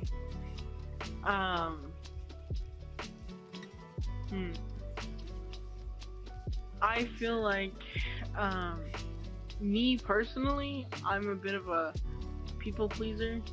So, my number one thing is I've had to learn, and most difficult for me is, not everyone's gonna be happy about everything. No matter what I do, no matter what way I do it, someone's not gonna like what I did. And I've gotta take that criticism, but also I can't take it to, I can't take it to heart, I've got to listen to what they said, and then, be like, keep that in the, put it in storage, put it in the back of my head, when I'm working on stuff, and I've, maybe something to consider about, but, if it's mostly not a problem, then I shouldn't really worry about it.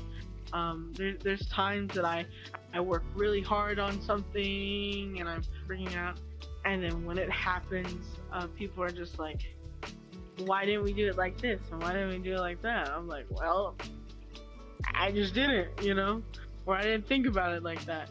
And that's where it comes to having a good team of people who just who might think about this. You gotta have people. That's another thing, is I find myself in the early days where a lot of development stuff was I just took the reins on it, because I was just like, oh, I can do this, I can do that, I can do that. But I find myself, as we get bigger and bigger, it's like, I can't do it all by myself. And so I have to force myself to trust people, that these people who who I have on my team for a reason, to be able to do those things, that is the biggest thing about, I think, my biggest advice for anyone when it comes to running a club, really, is that's difficult part is something you've created is more than just what you've created now. Like, I have 2,000 plus people in my server who are part of my community, and not all of them like certain things a certain way, and sometimes you've got to adjust to if I continue on to do the other things I want to do, sometimes you just have to adjust, or you sometimes have to accept that I don't always know best, and I feel like that's the biggest thing that people face in the VRC club scene, I guess you could say, is that you hear all about these groups like, oh, the owners were just, they didn't give anyone creative control over anything, they were very restrictive over this and this and that, and they just kind of allowed this and that, but they didn't allow this and that. Like, I try not to do that. That's my number one thing, and I take that I take to heart 100%. Is that I want my staff and my team to feel like they're contributing, and that what we're doing is worth doing. Because if I didn't have my staff, I wouldn't be able to do it. I can't run a host club by myself. I can't just be like, hi, I'm Khmer, and I'm gonna be your host today, everyone. Come on in my event. I gotta have all these other people who keep the wheels turning. And I've my biggest thing that I've done with this community, and that me and my co-owners agreed on a long time ago, was hosts have creative control over events. And what I mean by that is that my host at the beginning, at the end of every month when we're planning the calendar for the next one, if they have an event idea, we're going to make it happen.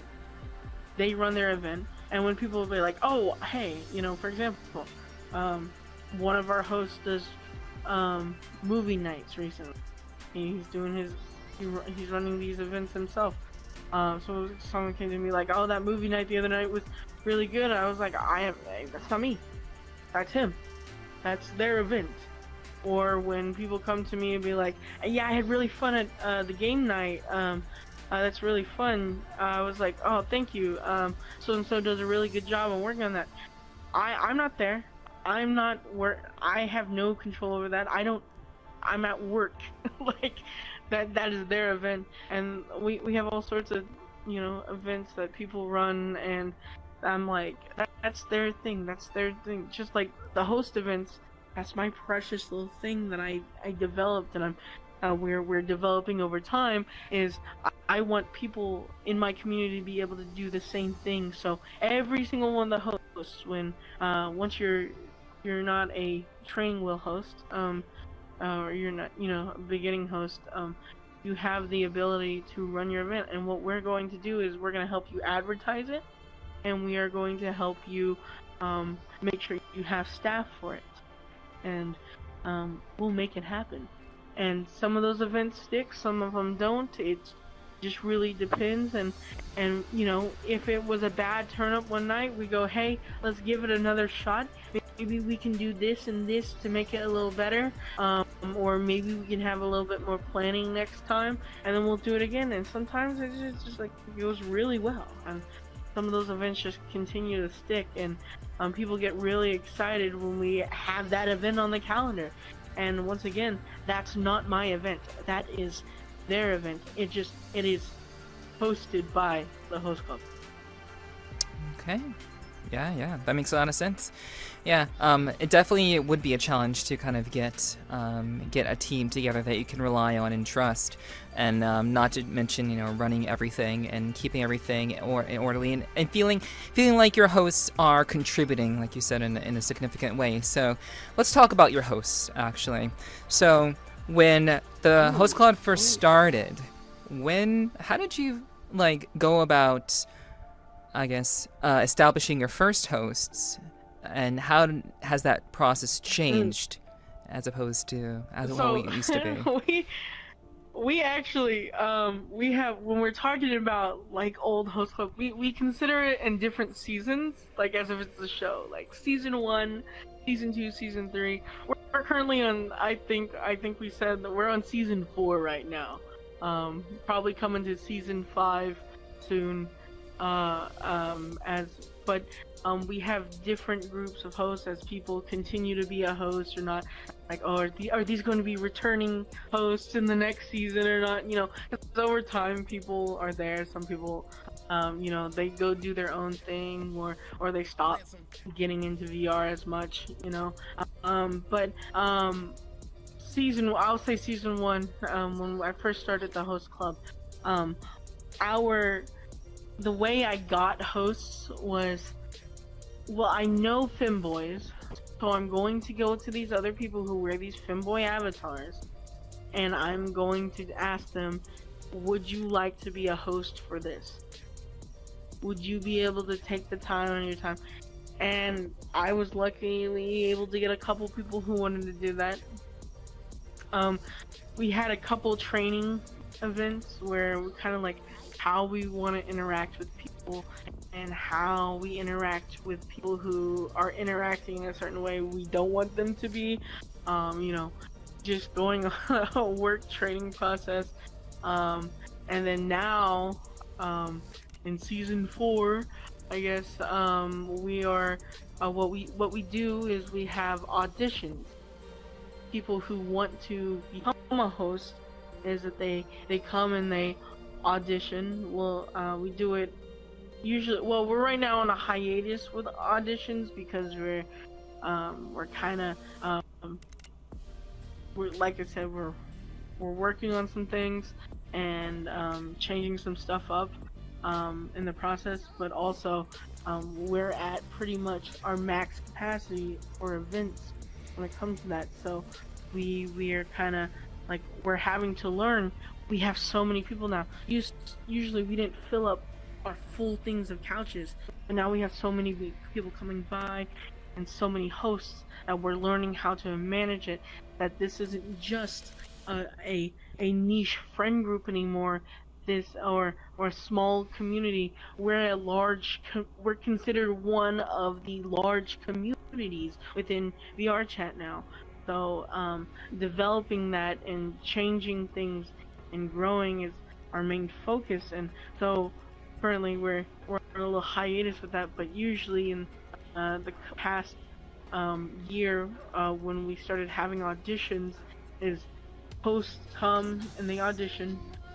We have a mock set of guests, basically, which are either experienced hosts or admins who know how we train and run host events. And what we do is we explain, hey, this is how you're going to interact with them.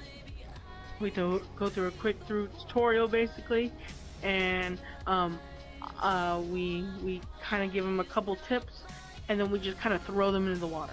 They go to this couch of people who we pre-selected, and we have them acting a certain way to see how they handle that situation. Are they good with interacting with people who might be a little bit shy? Are they good with interacting with people who are a little bit more flirtatious, or people who are just loud, or how do they manage the space when people are just not giving the energy back and being able to handle it by themselves? Because usually at a host event they have a partner host, but in the training situation or the audition situation, they're by themselves, the full couch of people. I want to see what you're able to do, because if you can do it with a full couch of people by yourself, you can do it with a partner host and be able to manage this. So that's what I want to see, is how they interact. And there's a lot that it goes into it. There's little niche things that I want to see them do that they might not do, and that's something that I'm like, well, okay, I can tell them that they can do it, or they might just be a person who the idea of being a host was something they thought was a good idea, but in reality, I was like, not everyone's I'll say, I just like when people are auditioning for a play, you might try your best to do it, but you don't have that energy to bring and that vibe. And what we always tell people is, hey, maybe come around a little bit more, get comfortable with us, come to our events, and then come audition again. You might not have got it this time, but come on back, and I'll have another audition. Or we might see things where we're like, okay, if they come and train with us during our training stuff, or we work with them on something to give them some advice, and they're really good, they're awkward with certain situations that can be changed. And once again, we also got to think about, like, there's an audition, people are nervous, they're being put on the spotlight, but most of the time we're really just seeing how well you can communicate and talk with people. That's our number one thing. And so we have situations where people who we scout out for, sometimes we're like, hey, I need you to come to audition. You'd make an amazing host. You need to audition. Like,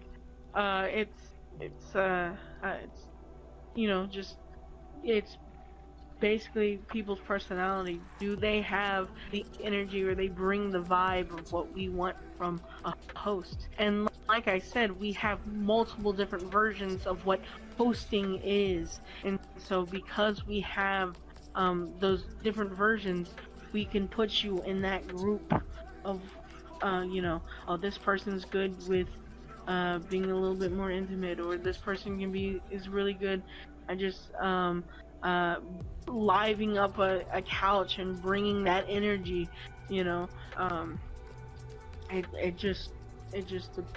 It depends on each person. that's kind of what the process looks like now. Nice. Thanks for explaining that. So, Oh. so can you tell us? Well, I'll start with this. In what I know about host clubs from Japan, from my understanding, I could be a little bit mistaken about this, but the only real requirement is to be conventionally attractive. To really get hired. Obviously, you have to have good serving skills and have like basic socializing skills. But for the most part, if you're going to work at a host club in Japan, for example, looking conventionally attractive is typically the expectation. So what are some of the aspects that will ultimately get someone to be accepted as a host?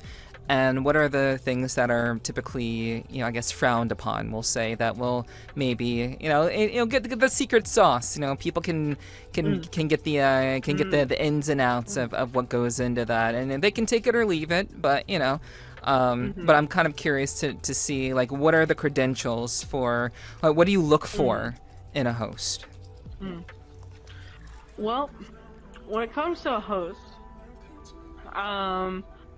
they're, first off, at the Femboy Host Club, first thing we tell people is, like, I don't care if you're not actually a femboy, but you just gotta wear a femboy avatar. Like, for that one little bit of time, if that's what if you're wanting to be a host at at the host club, our theme is femboys. So you gotta wear an effeminate-ish, like, avatar. So that's the whole idea. It's like, have that avatar. We have one of our dance event hosts, Reloads. He really wants to host, but he wears a giant Master Chief avatar. So I'm like, I think it's Femboys. So we've gone back and forth, and I think we're going to be working on eventually an avatar for him where it's just like a smaller Master Chief. We're gonna put some like cat ears on it, maybe put a little bow tie or something on it, or whatever. Make it. Just throw a tuxedo. Just throw a tuxedo. Yeah. Make it look cute. I want to make it look cute. Yeah. And have that theming, and so he'd be a great host. But he does amazing. He's a dance event host. He does really good at that. He brings the energy with that, so he'd be a great host as long as he can work out a deal with us with his avatar. We're very strict about that. With having just the idea of it, and I love the idea of different like goofy avatars. Of him being. I love the idea of like, a small, just a skinny twink Master Chief with cat ears. That's a femboy. Yeah, it's really funny. But then also we have people who are in more feminine avatars with maybe breasts and everything, and what we go under. We have even a host who is a cis woman, but she wears a femboy avatar. She makes she's an avatar creator. Her main niche market now is femboys, and because she wears these femboy avatars as a host, and she made her own special custom one. It was like, if you like this, you should go check out my my market, of femboy avies, but she's an amazing real host. But that's just the basis. Now, for hosting, we want to see, like I said, people knowing how to communicate. When I say communicate, having they can talk about anything. I want to be able to talk. Like, if you brought up a subject, I may not know about it, but I'm going to know how to ask questions and form a conversation with you. Maybe you know how to crack jokes, or maybe you know how to just look cute and dumb, and you can just play it off. And you know, it really there's a lot of improv, having those basic improv abilities that like when this is really digging into my past, but it's so cheesy saying I was the president of my improv club in high school, but like I kind of, in those moments when we're at auditions, there's some key things on how people acted and interacted with each other during improv is the same things I'm looking for someone who is a host, because like I said, our number one motto is that we treat every single one of guests like they're the most important, interesting person that they've ever met. So how do you do that? Sometimes you gotta fake it till you make it, you know. And I want to see someone who can, even if they may not be interested in what this person is saying, they can hold that conversation and show some feint of interest that the person feels like they're getting like an experience from it, you know. And then sometimes people just want that experience from a cute little femboy, you know.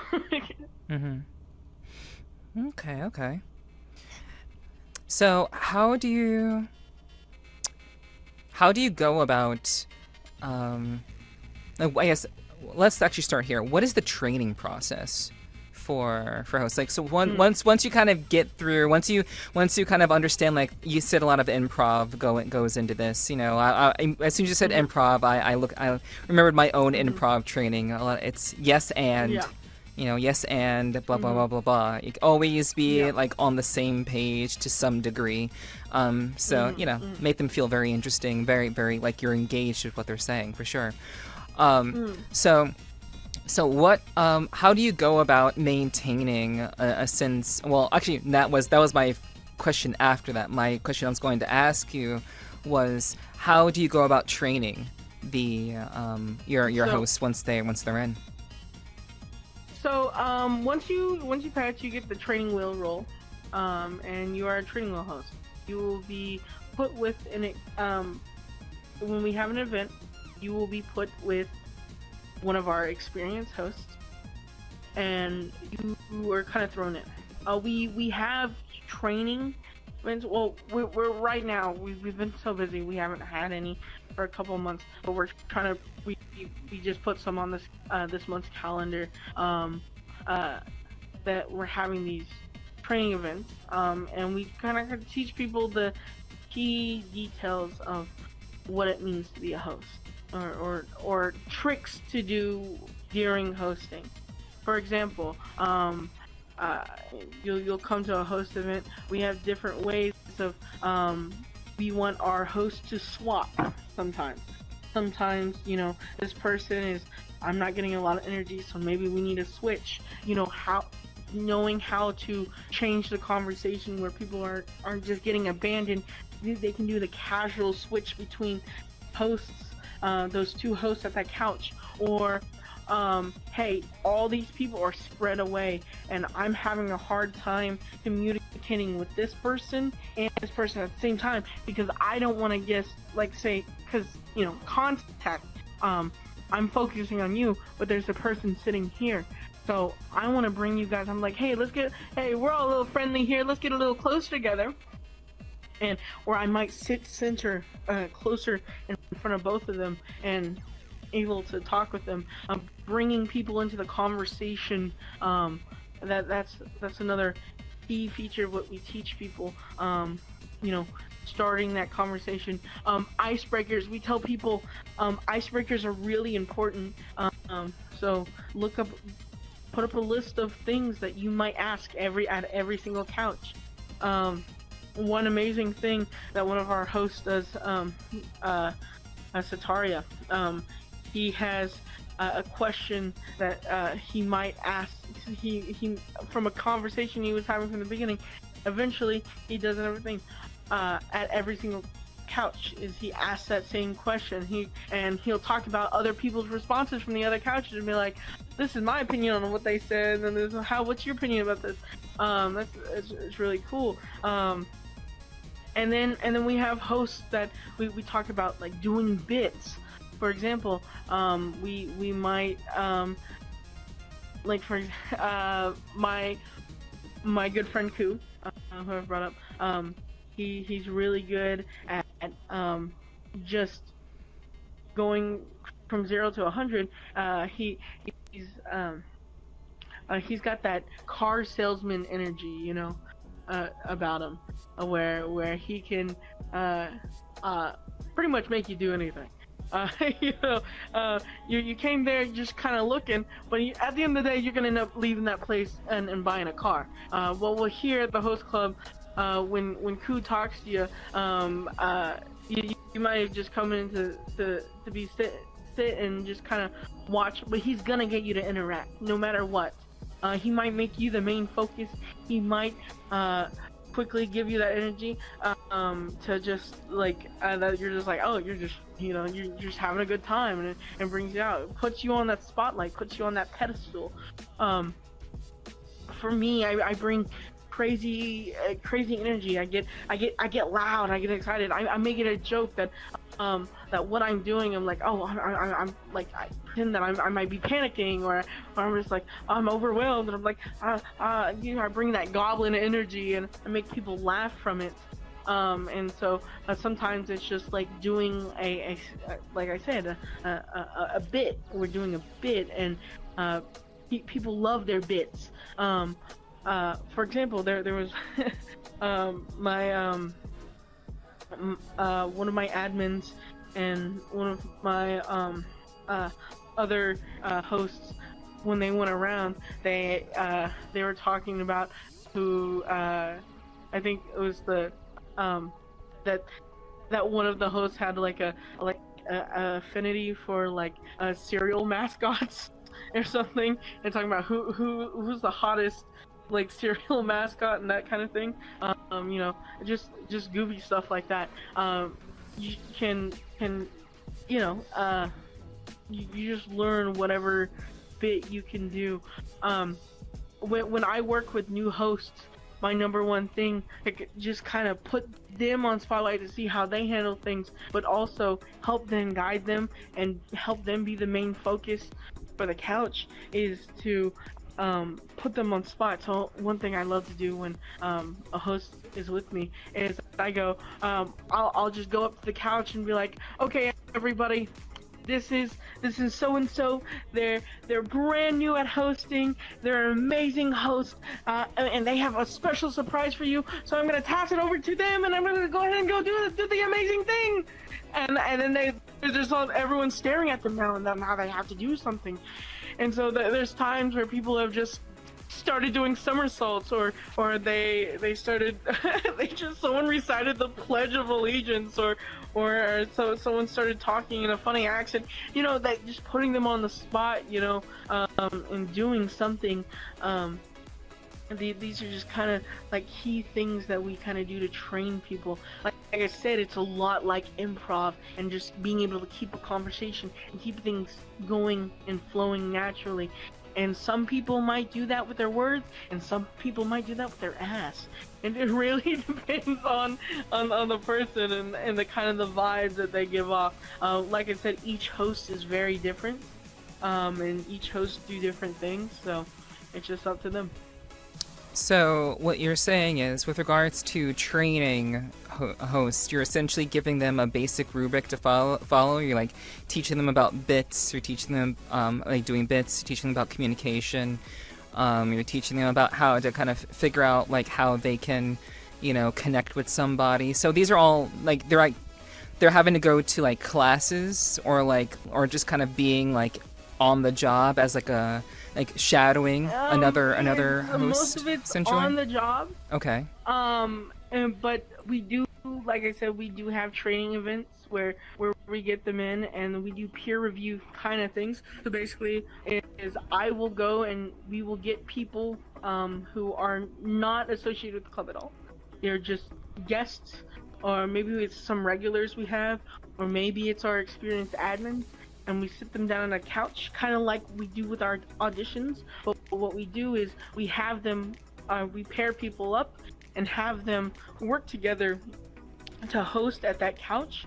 And when they do that, what we teach them is spotting what I did right and what I didn't do right. So what we have them do that for 5 minutes, and then I go around the count of all the other hosts in the room, and I go, what did you like and what did you not like from that interaction, and what would you give them as advice, or what would you compliment them on?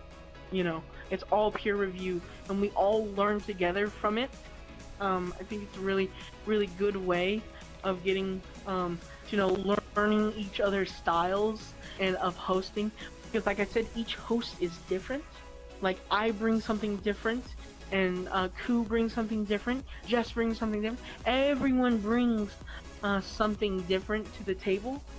And hosting style, some people might have certain limitations of what they can do, and so having and watching, that's another thing with when you're learning improv is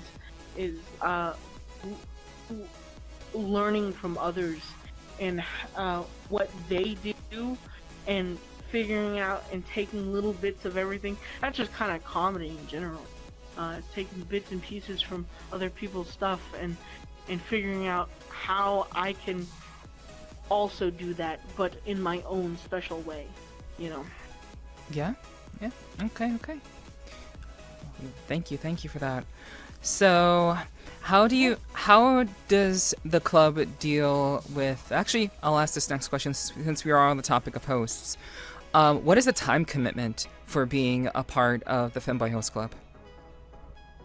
What do you mean by time commitment?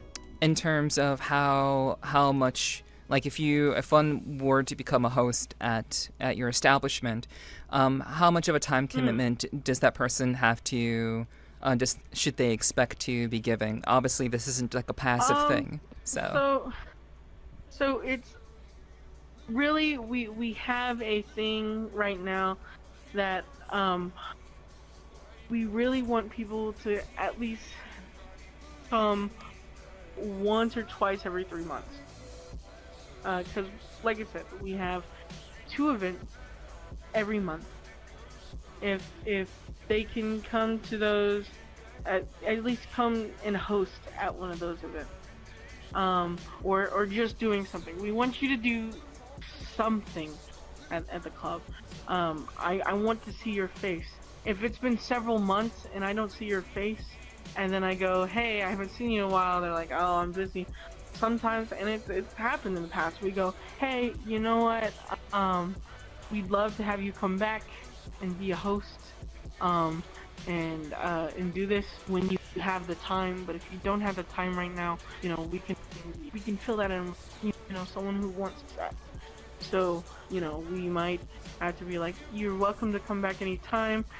For now, we're removing your roles, and you can come and do that. So we don't have just a bunch of people who are like, yeah, I occasionally show up. We have people who regularly want to host and do that. So we just want to see your face. We want you doing something. And if you can't make it to host events, like I say, other people run events and do different things.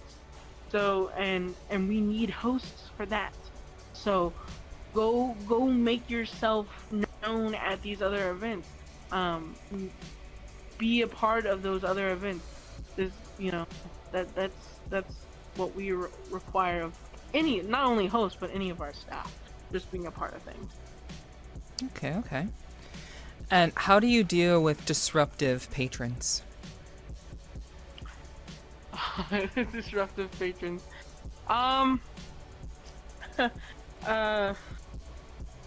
We have a scale of what we consider right and wrong. We are willing to give people chances and give people warnings.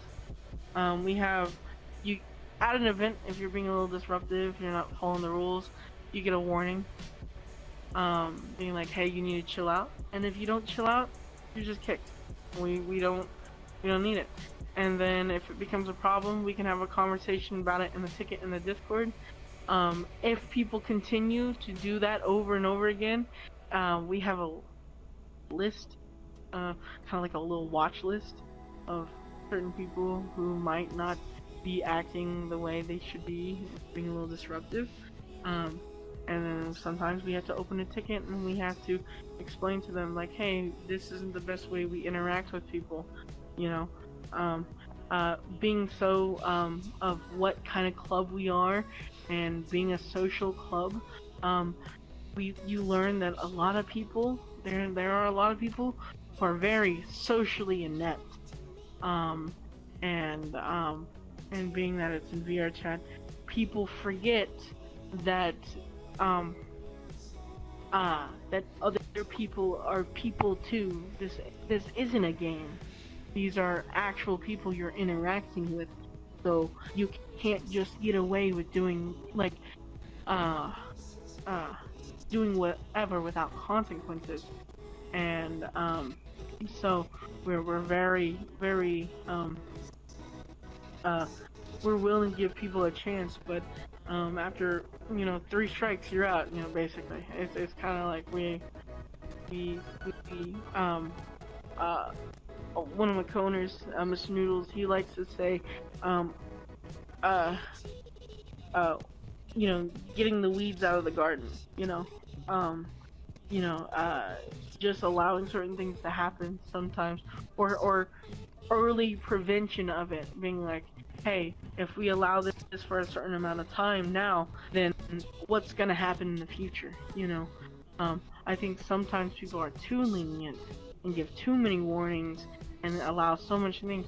And I'll be honest, there was a time in the past that, and I'll give a small example, is that we had that moment where we had someone close to us who was causing problems, who it was a problem, but you learn from it. We eventually, there was just a moment where someone came to us and was like, hey, this is a reason for this, and it needs to change. And as much as I cared for that person at the time, there's no way like I could excuse that kind of behavior. But sometimes you just have to be like, you gotta hit the road, dog. Like, there's plenty of other communities out there, and maybe I hope you change.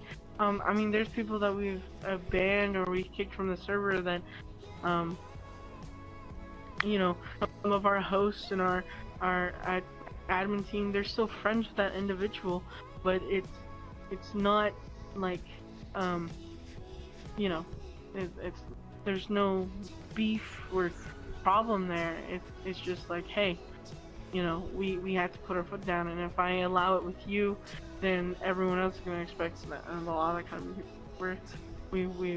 you just kind of learn that stuff as you go, starting out, especially when you start. Every group when you start out is small. It's always small, and then learn as it gets bigger and bigger and bigger. You gotta learn how to bring it all in and keep it, flowing without it blowing up.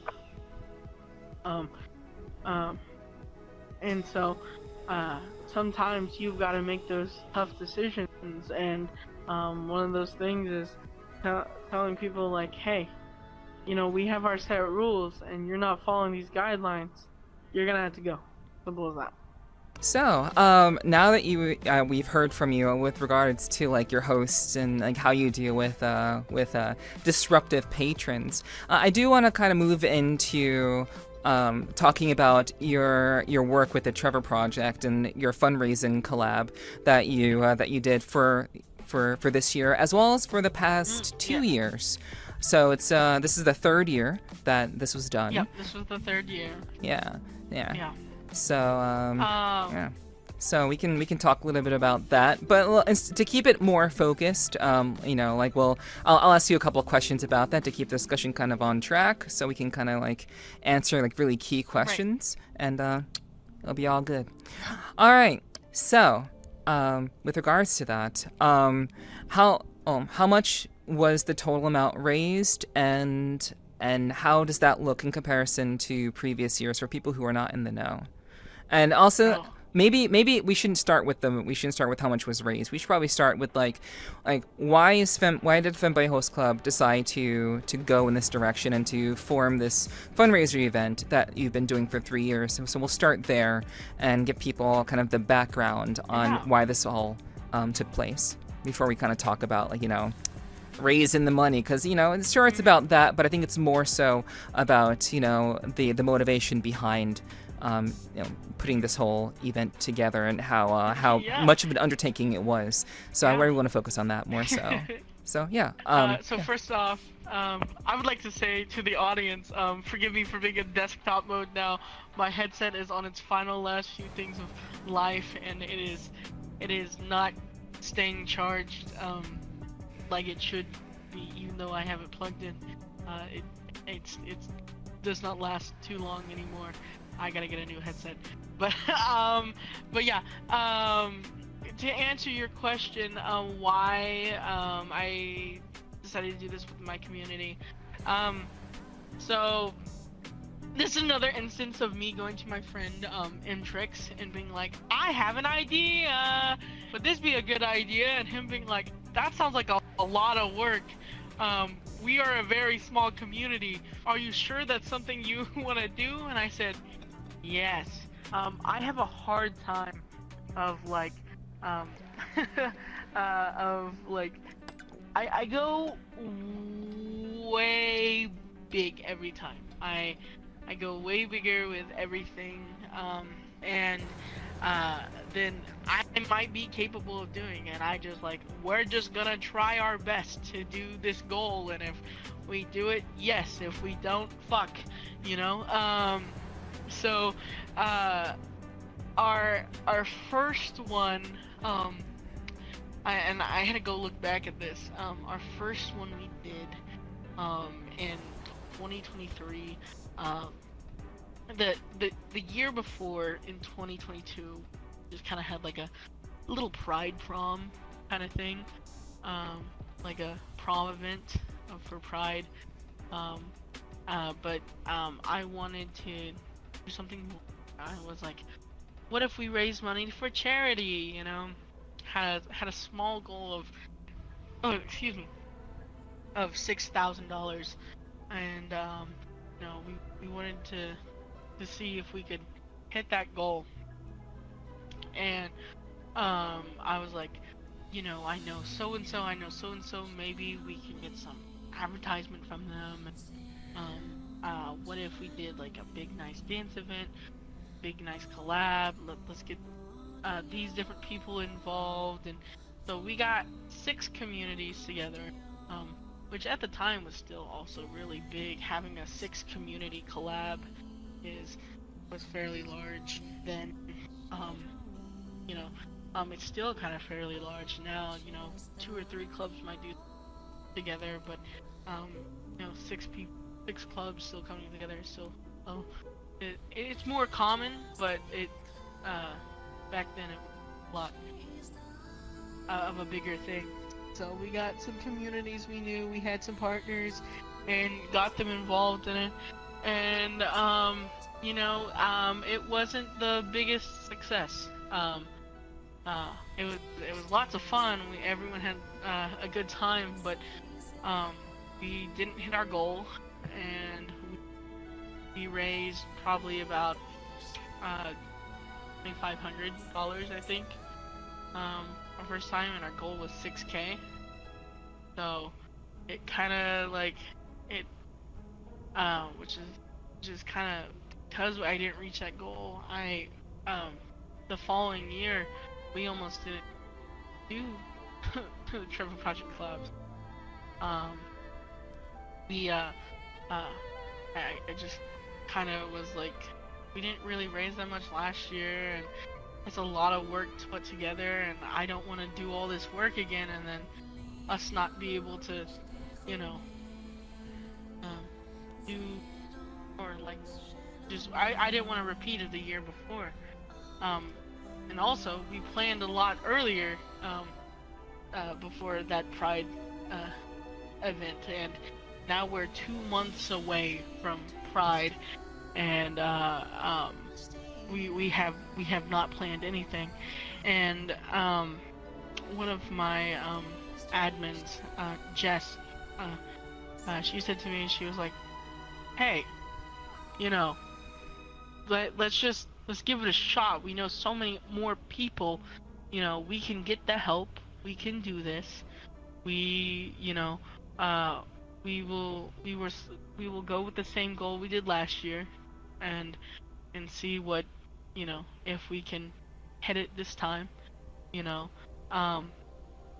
And so we got in contact with the same people we did the year before, and then we also we got in contact with a couple other groups, and then the biggest difference was we got in a chat with 2 people, Saint James, an owner of Club Deez, in Clockworks Emporium, and Landon, who is an admin and owner of different places, multiple different places. He works on all sorts of stuff, and they said, yeah, we can get all these other communities involved too. We're like, whoa, that's a lot of people. And so we went from having 6 groups to like 12 or 13 last year, and that was crazy. Our first week we hit our goal of 6K. Wow. Which was crazy. Mm-hmm. All the work that of all these different communities coming together, it was working. And this is another one of those, like, hey, I have to put my trust in people who have more experience doing these bigger things, and if I want it to happen, I'm going to have to let other people be in charge. And that's what me and my team did. We said, we can do this and this, what can you guys do? And we had many communities help and make it bigger than it's ever been. And you know, this year had a similar idea, other than instead of us running it all within this you know, in the host club server, we ran it out of its own separate thing, made it its own kind of, like, it's the FBHC Trevor Project Collabs, its own separate server that we run stuff out of. So for last year, by the way, I didn't. We ended at 22.5K from the year compared to the year before. That's essentially 10-11x. Yeah. That it was crazy. Mm-hmm. And so I could not have been more happy from what we did. So this year I was like, okay, I know we can do bigger, so let's go bigger. And that's exactly what we did this year. It was a major success. We ended it at 50K, being in the second place spot all time for the Trevor Project. I've cried 3 times about it, talking about it. But it is an amazing thing to be a part of and to put together. Just all the amazing people who I'm learning from. I'm the people that we've had join us. Some of the new people, things they do with their communities. I'm just like, wow, this is just, it's insane. It makes me just, when I see them do certain things, makes me want to do more, you know. it tickles that part of my brain where I just get super excited for what can we do? What if we did this, and how can we do it? How can we make this a thing?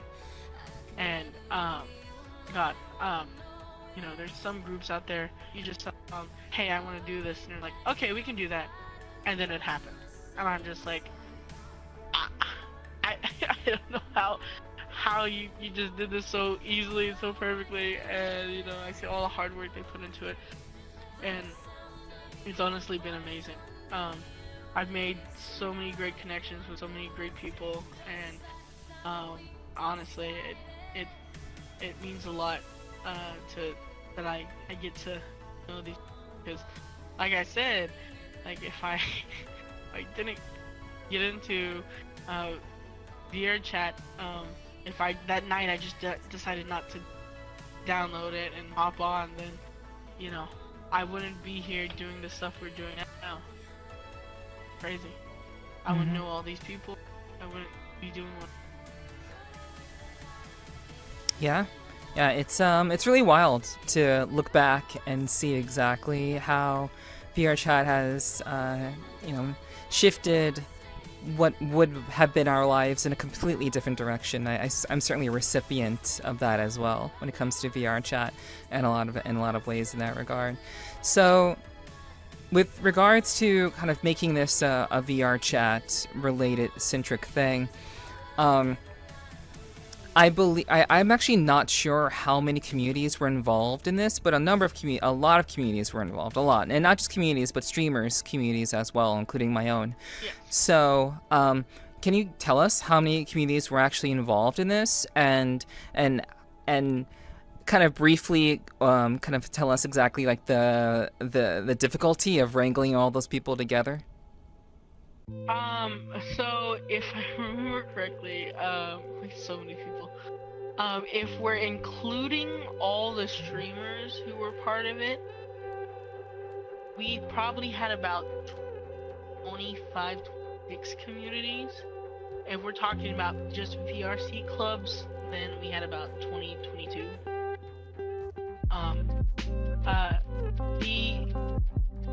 Some of the difficulties about wrangling all these groups up is sometimes I'm asking a group who I have no idea who they are.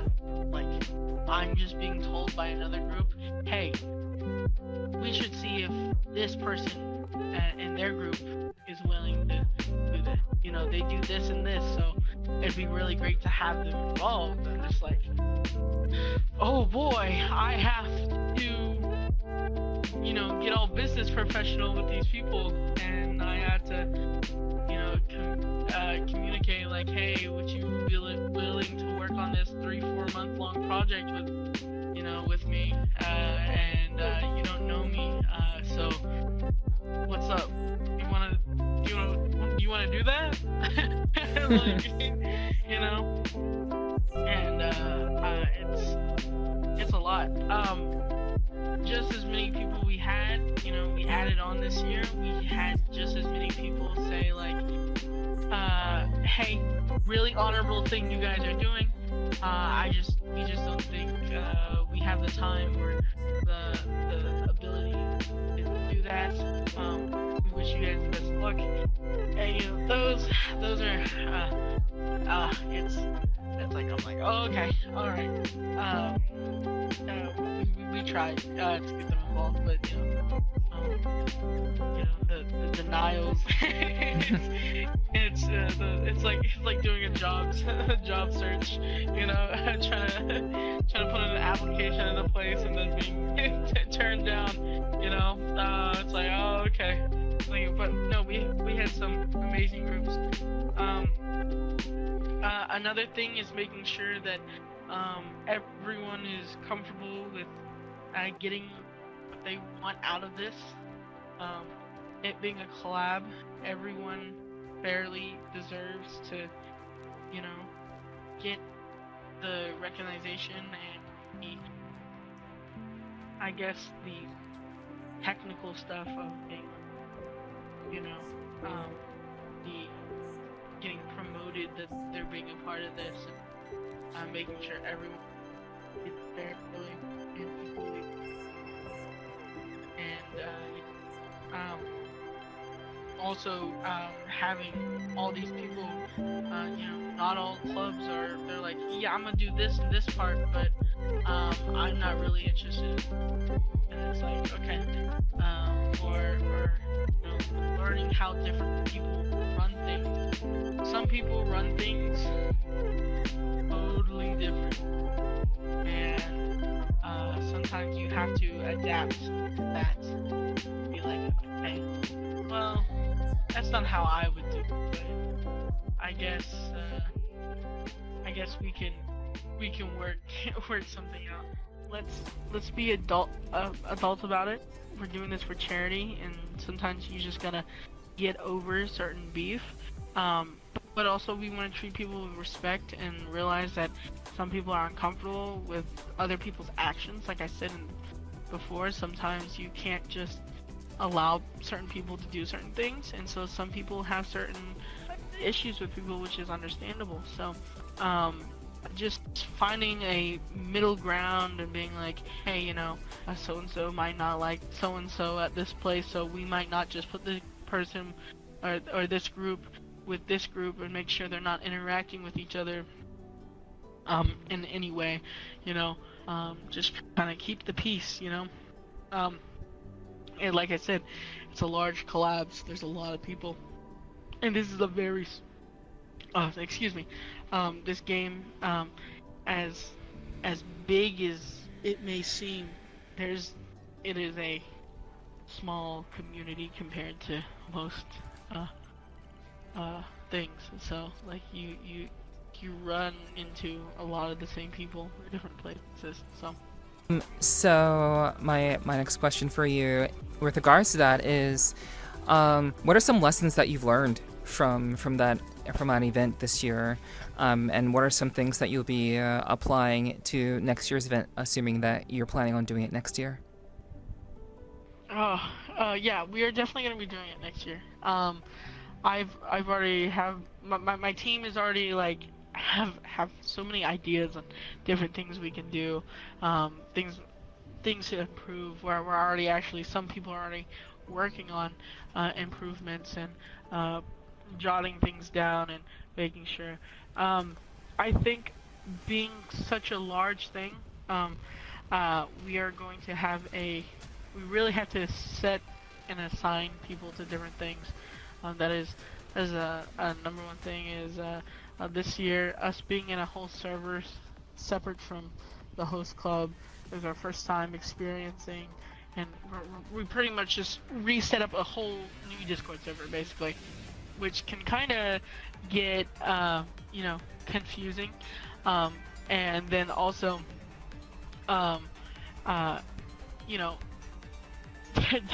different clubs organize their Discord servers in different ways. Like, you go into anyone's Discord, they're not all gonna look the same, they're not all ran the same. So I will say this year everything was super unorganized on the Discord side of things. Sometimes people would make roles for for certain things, and then so and so would come the next day and do the same thing, and then it would just get confusing and cause a lot of confusion, and so we're definitely server side. We're gonna have that all prepped before anyone even gets in. We start talking about events. But yeah, there's because it is so large now, we learned that we might even have to start even more earlier than we did this year. We gave ourselves 3 months ahead, and that 3 months was still not enough for some things. Like I said, like with the 12-hour live stream, I did not have that finalized until the week before, because we were getting into the month, and we were like, okay, there's some things that have fallen behind a bit, and we need to get those things situated, and we just need to dedicate more time to those things that might be a lot bigger than we realized. Yeah, yeah, absolutely. Yeah, I mean, there's a lot to juggle. A lot of events went on this year. I heard about a couple of them, but I do know that it was quite like, not only were you running like individual events throughout the month, but you're also doing individual things for the 12-hour stream, which is what I was a part of, and how I contributed to that, it was really really awesome to be able to do that. Can you tell us exactly why do you think that it was possible for the entirety of this event, I guess given its size and scale, that you all were able to raise as much as you did? Because I actually was under the impression that you had far more streamers involved in this, and it seems like it was like a very very small number. I was like one of the very few. But largely speaking, you had like 20 other communities, which those communities are we'll say 50 to 100 on average, if not much more, we'll say. So like, how do you think that it was possible to collectively to raise that much? You said it was 50K. That approximately 50K. A big part of it is not only did we run our main events, but also every other club was fundraising themselves. They were dedicating their own monthly time during that month and running their own things. So there would be moments where it would be a Tuesday or a Thursday night, and I'd be just sitting there at work, and then I get a message being like, hey, have you checked the donations recently? And I go into it, and we've earned 5-6 more K, that is because all these other groups were doing their own things with it involving their own communities, and that I think that's an essential part of it, is that we are doing more than just these 4 or 5 big main events that people are coming to. We are having these groups do what they know will earn money, and that's why the direct links and everything, and making a little bit of a competition. People love a competition, and so yeah. This year was the first year we got like streamers really involved, so we're testing the waters with that. That's why we didn't have as many. Also a lot of streamers, because we never really did it with streamers before.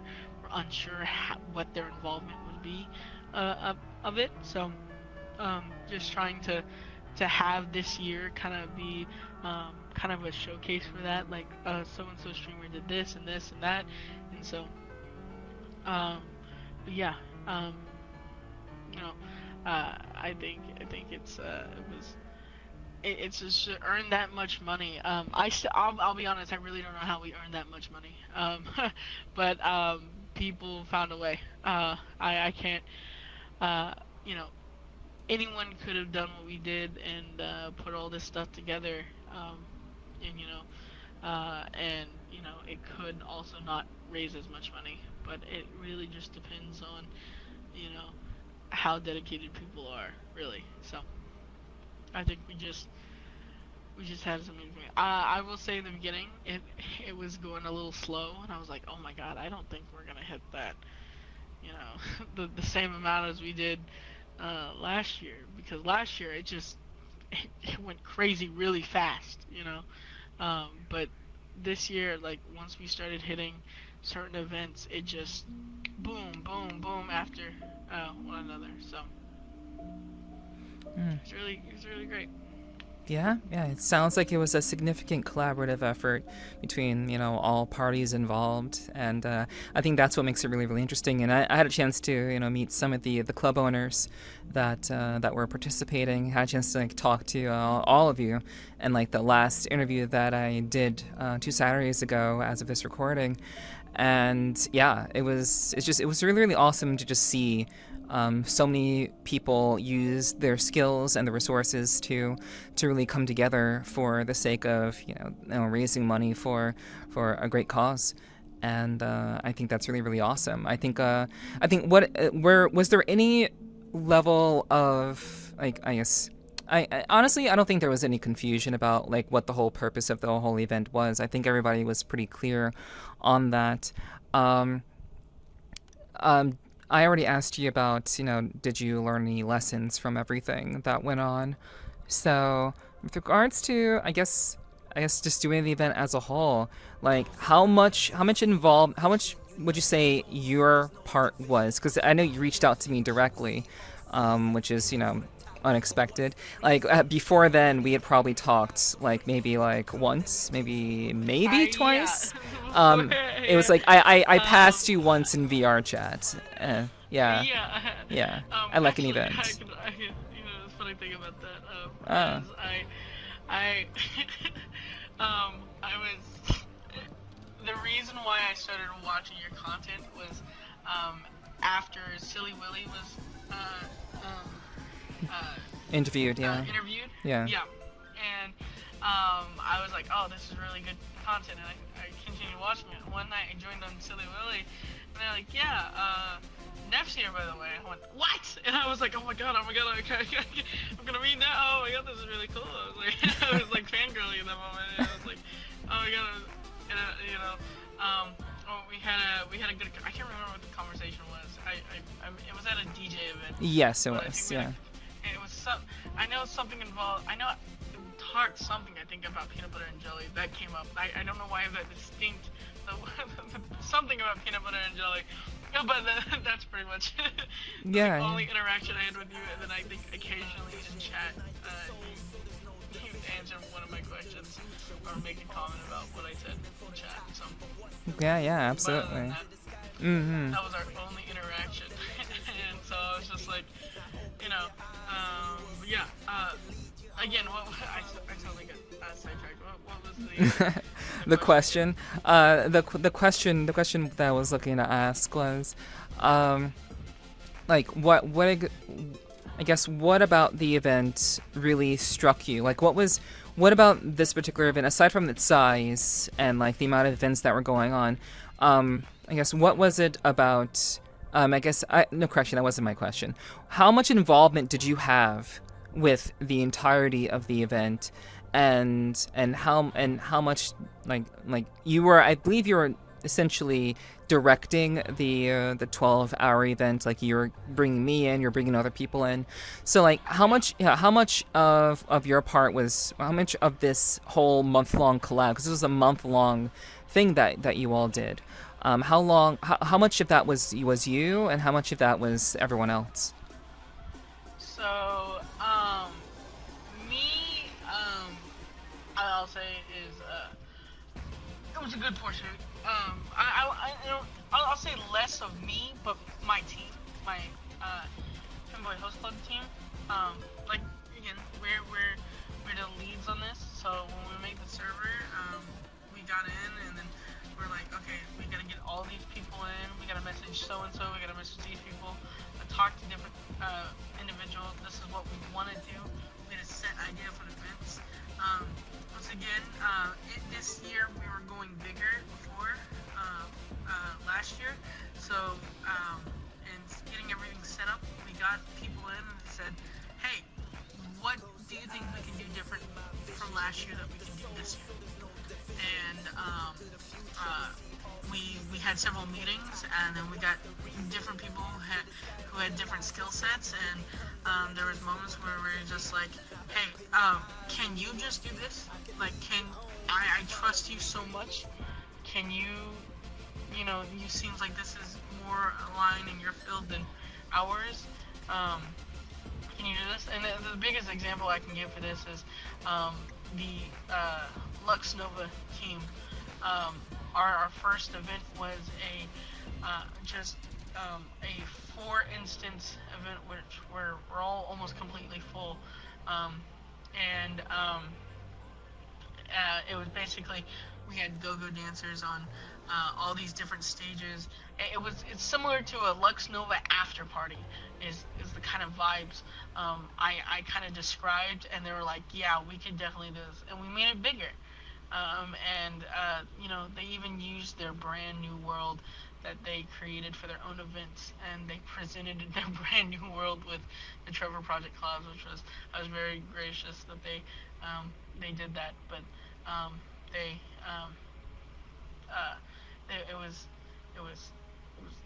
but yeah, we pretty much, had to lean on certain people's shoulders, because we just knew that, I don't know how to run this sort of thing, so we're gonna sit back and we're gonna learn and see what you do, and then we can be involved.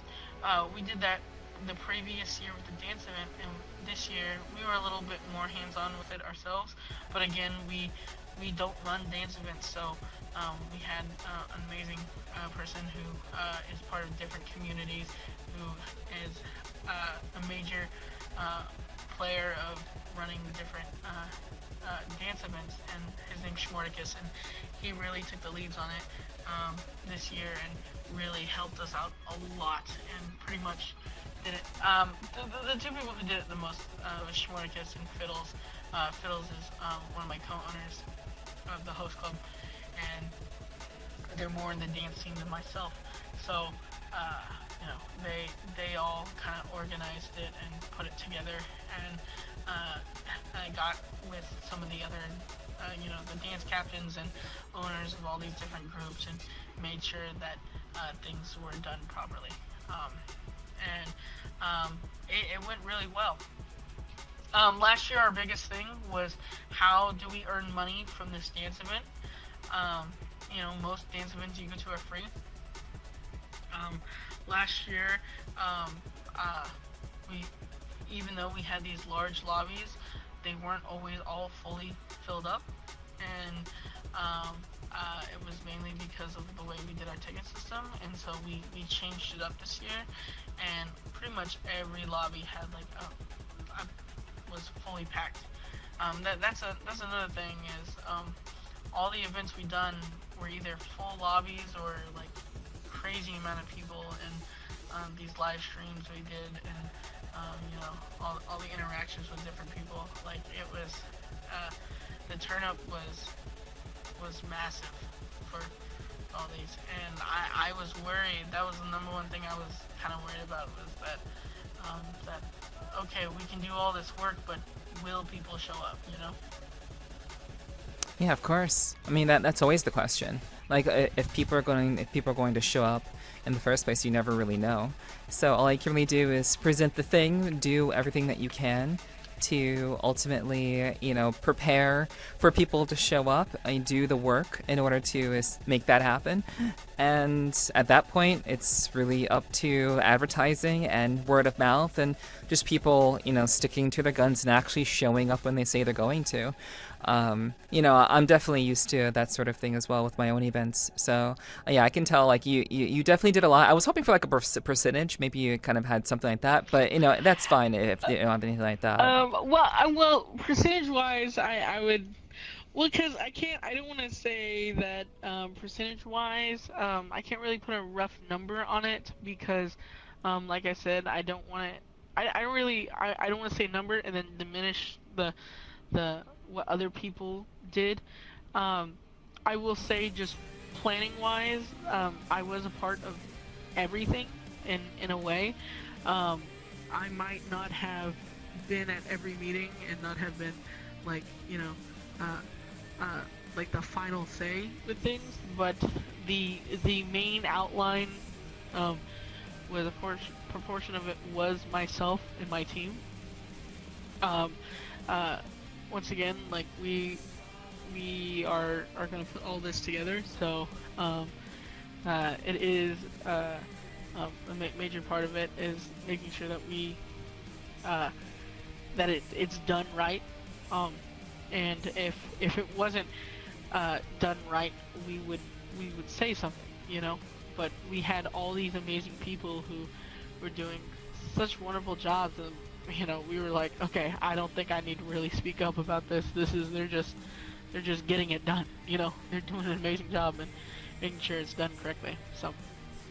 Yeah, absolutely. It's good to have reliable people that you can count on to actually, get things done for sure. All right. Well, I have a couple more questions for you, and we'll kind of cover those, and then we'll be wrapping things up. So, Oh boy. yeah. So, where would you like to be 2 years from now? I don't mean in terms of location. Where would you like to be in terms of your goals? in terms of where you are in life. Like where do you hope you can be in 2 years? Or where would you like to be in 2 years? Like, what are you aiming towards?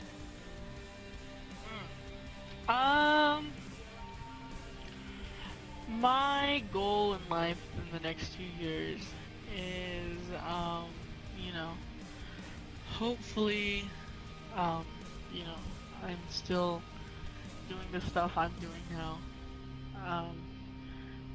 With we're, you know, running these charity events and, you know, running the host club. I wanna continue. This is a passion of mine, running these like online events. I've always been a type of person who's like, I'm very much into event organizing, in game and IRL. You know, and it's just become a bit of a passion of mine, just seeing something that was an idea on maybe like a document on Google Docs, and then it becoming something more than that, you know, and seeing it come to life. I want to continue doing more of that.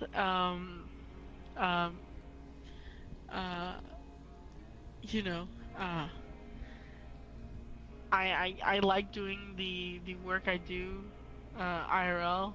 You know, my job. I love working with special needs people, and I want to continue doing that as well. So that is you know, I want to be still doing that, hopefully in the future, and doing more with that. You know, I just want to be doing bigger things with what I'm doing now. All right. Yeah. Thank you very much. Yeah, that makes sense to me. Yeah. Cool. So, what inspires you? What inspires me? God, Neff, you're really hitting me with these real thinkers. As I do. What inspires me? Oh God. I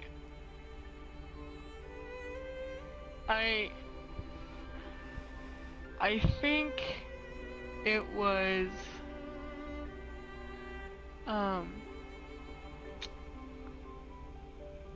something my dad told me a long time ago. I've always been someone, like I said, I do so much, and always go big and beyond, and you know, my dad always gave me the advice of, you know, no one can like hold you back. The only one who really holds you back is yourself. You know, so you've got to, you know, if you want something to happen, you just gotta make it happen. And no matter if it takes fighting or it's something simple, just you just gotta make it work. If it's difficult to do, just, you know, work with what you've got, and you know, maybe next time you can make it more, you know. And I've always taken that to heart. I've always done so much, and you know that that's one thing. My dad was a social butterfly, and I've always been a bit of a social butterfly as well. And so I've taken like seeing how he interacts with people, and you know, I've made it how I interact with people, and you know, I just I do what I can, and I make it work. I guess that's how. That's what inspires me is, I do what I can and I make it work. I don't have any specific inspirations or anyone who inspires me to do stuff, but I think about that. What my dad always told me is, yeah. All right, nice. Yeah, it's, having parents that inspire you. I think it's pretty relevant. Yeah, if only more people had that kind of opportunity, those kinds of parents. Yeah, that's great. So, let's see. If you could give any manner of advice to a person who may be listening or watching this, whenever they may be watching this, and it could be advice about things that we talked about. It could be advice about things we haven't talked about.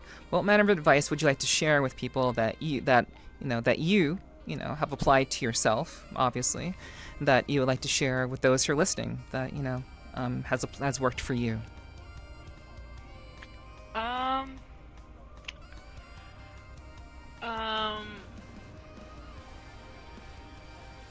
Be the change you want to see in the world. Don't just talk. Just don't talk the talk, walk the walk. Do it. Like, be that change. I'm very active in everything that I'm a part of, and I'm always making sure that I'm always doing as much as I can.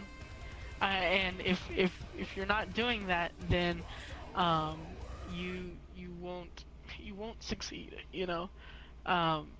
So if it's something you want to do, then just do it, and you'll figure it out. There's you can't go around in life and going, oh, I want to do this, but there's this and this and that. Just do it.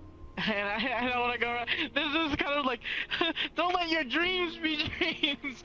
Just do it, Yeah, but for it's, sure. it's kind of true. It's very you just as long as you put your 100% into it, then it'll work out in the end. Okay, thank you for that piece of advice. And where can people find you? You can find me, KhmerQueer, on Twitter, on YouTube, and if you want the host club, discord.gg/FBHC club, but no, FBH club. Sorry, FBH club, not FBHC club. Yeah, there'd be two Sorry. C's in there if you did that. Yeah. FBH club. Yeah. So yeah, FBH club. Yep. All right. Hell yeah. But yeah. All right. Those places. Okay. Great. Well, we'll stick with that. Wonderful. Okay. Amazing. And if you guys enjoyed what you are hearing tonight, you can find me over at, if you're watching this right now on Twitch, thank you for tuning in. You can find me over at YouTube at Nepherti with one I. And if you are listening to this on YouTube right now, thank you so much for watching on YouTube. If you want to catch me on Twitch, you can catch me on Twitch at Nepherti with two I's, as well as on Twitter, X, Nepherti with two I's. And I stream Tuesdays, Wednesdays, Thursdays, and Sundays typically. Sometimes that changes, but usually those are my typical days for streaming. And if you want to learn more about the podcast itself, you can find the podcast Twitter over at Sweet Talking Pod. You can always go there to find out more information about previous and upcoming guests, as well as released episodes and some other stuff that occasionally they tweet over there. And if you would like to support me and what I'm doing creatively over at YouTube and anywhere else, of course, because I do content on a variety of different platforms. And if you'd like to support me and allow me to continue to do this podcast as well as the other content that I do, please feel free to check out my Patreon at patreon.com/Nepherti. We recently revised it to recently update it. We'll say I think it's an improvement, but you can subscribe over there just starting at $3. If you'd like to support me over there, you can subscribe over there for $3, and you basically get access to a fair bit of things, as well as our secret forum that we actually just opened in the Discord pretty recently. So if you want access to that, and you want to be able to participate there and talk with other people who are patrons just like you, feel free to subscribe over on my Patreon, and I'd be really, really appreciative to any and all support that is given to me. But with all of that said, we're going to go ahead and move on to the post portion of our podcast this evening. I want to thank everyone who's tuned in to episode 64 of the Sweet Talking Podcast with me, your host, Nepherti. I'm sincerely grateful to Khmer for taking the time to be on with me tonight. Having to go on desktop is just something we have to do. Technology doesn't always cooperate. Yeah, so it is what it is. We make it work. It happens. Yeah. It is what it is. Yeah, for 100%. So, if anything that was said tonight inspired you, or perhaps resonated with you, please feel free to leave a comment down below. If you're watching this on YouTube, I'd really, really appreciate that. And of course, any likes or follows over subscriptions over at YouTube or on Twitch, those are always appreciated too, and always I appreciate that support as well. But we're gonna go ahead and wrap things up here and get into the post section of the podcast. Again, I've been your host, Nepherti, and I've been joined by KhmerQueer, the owner and the founder of the Femboy Host Club in VRChat. Please feel free to check them out. I will have to do so myself at some time.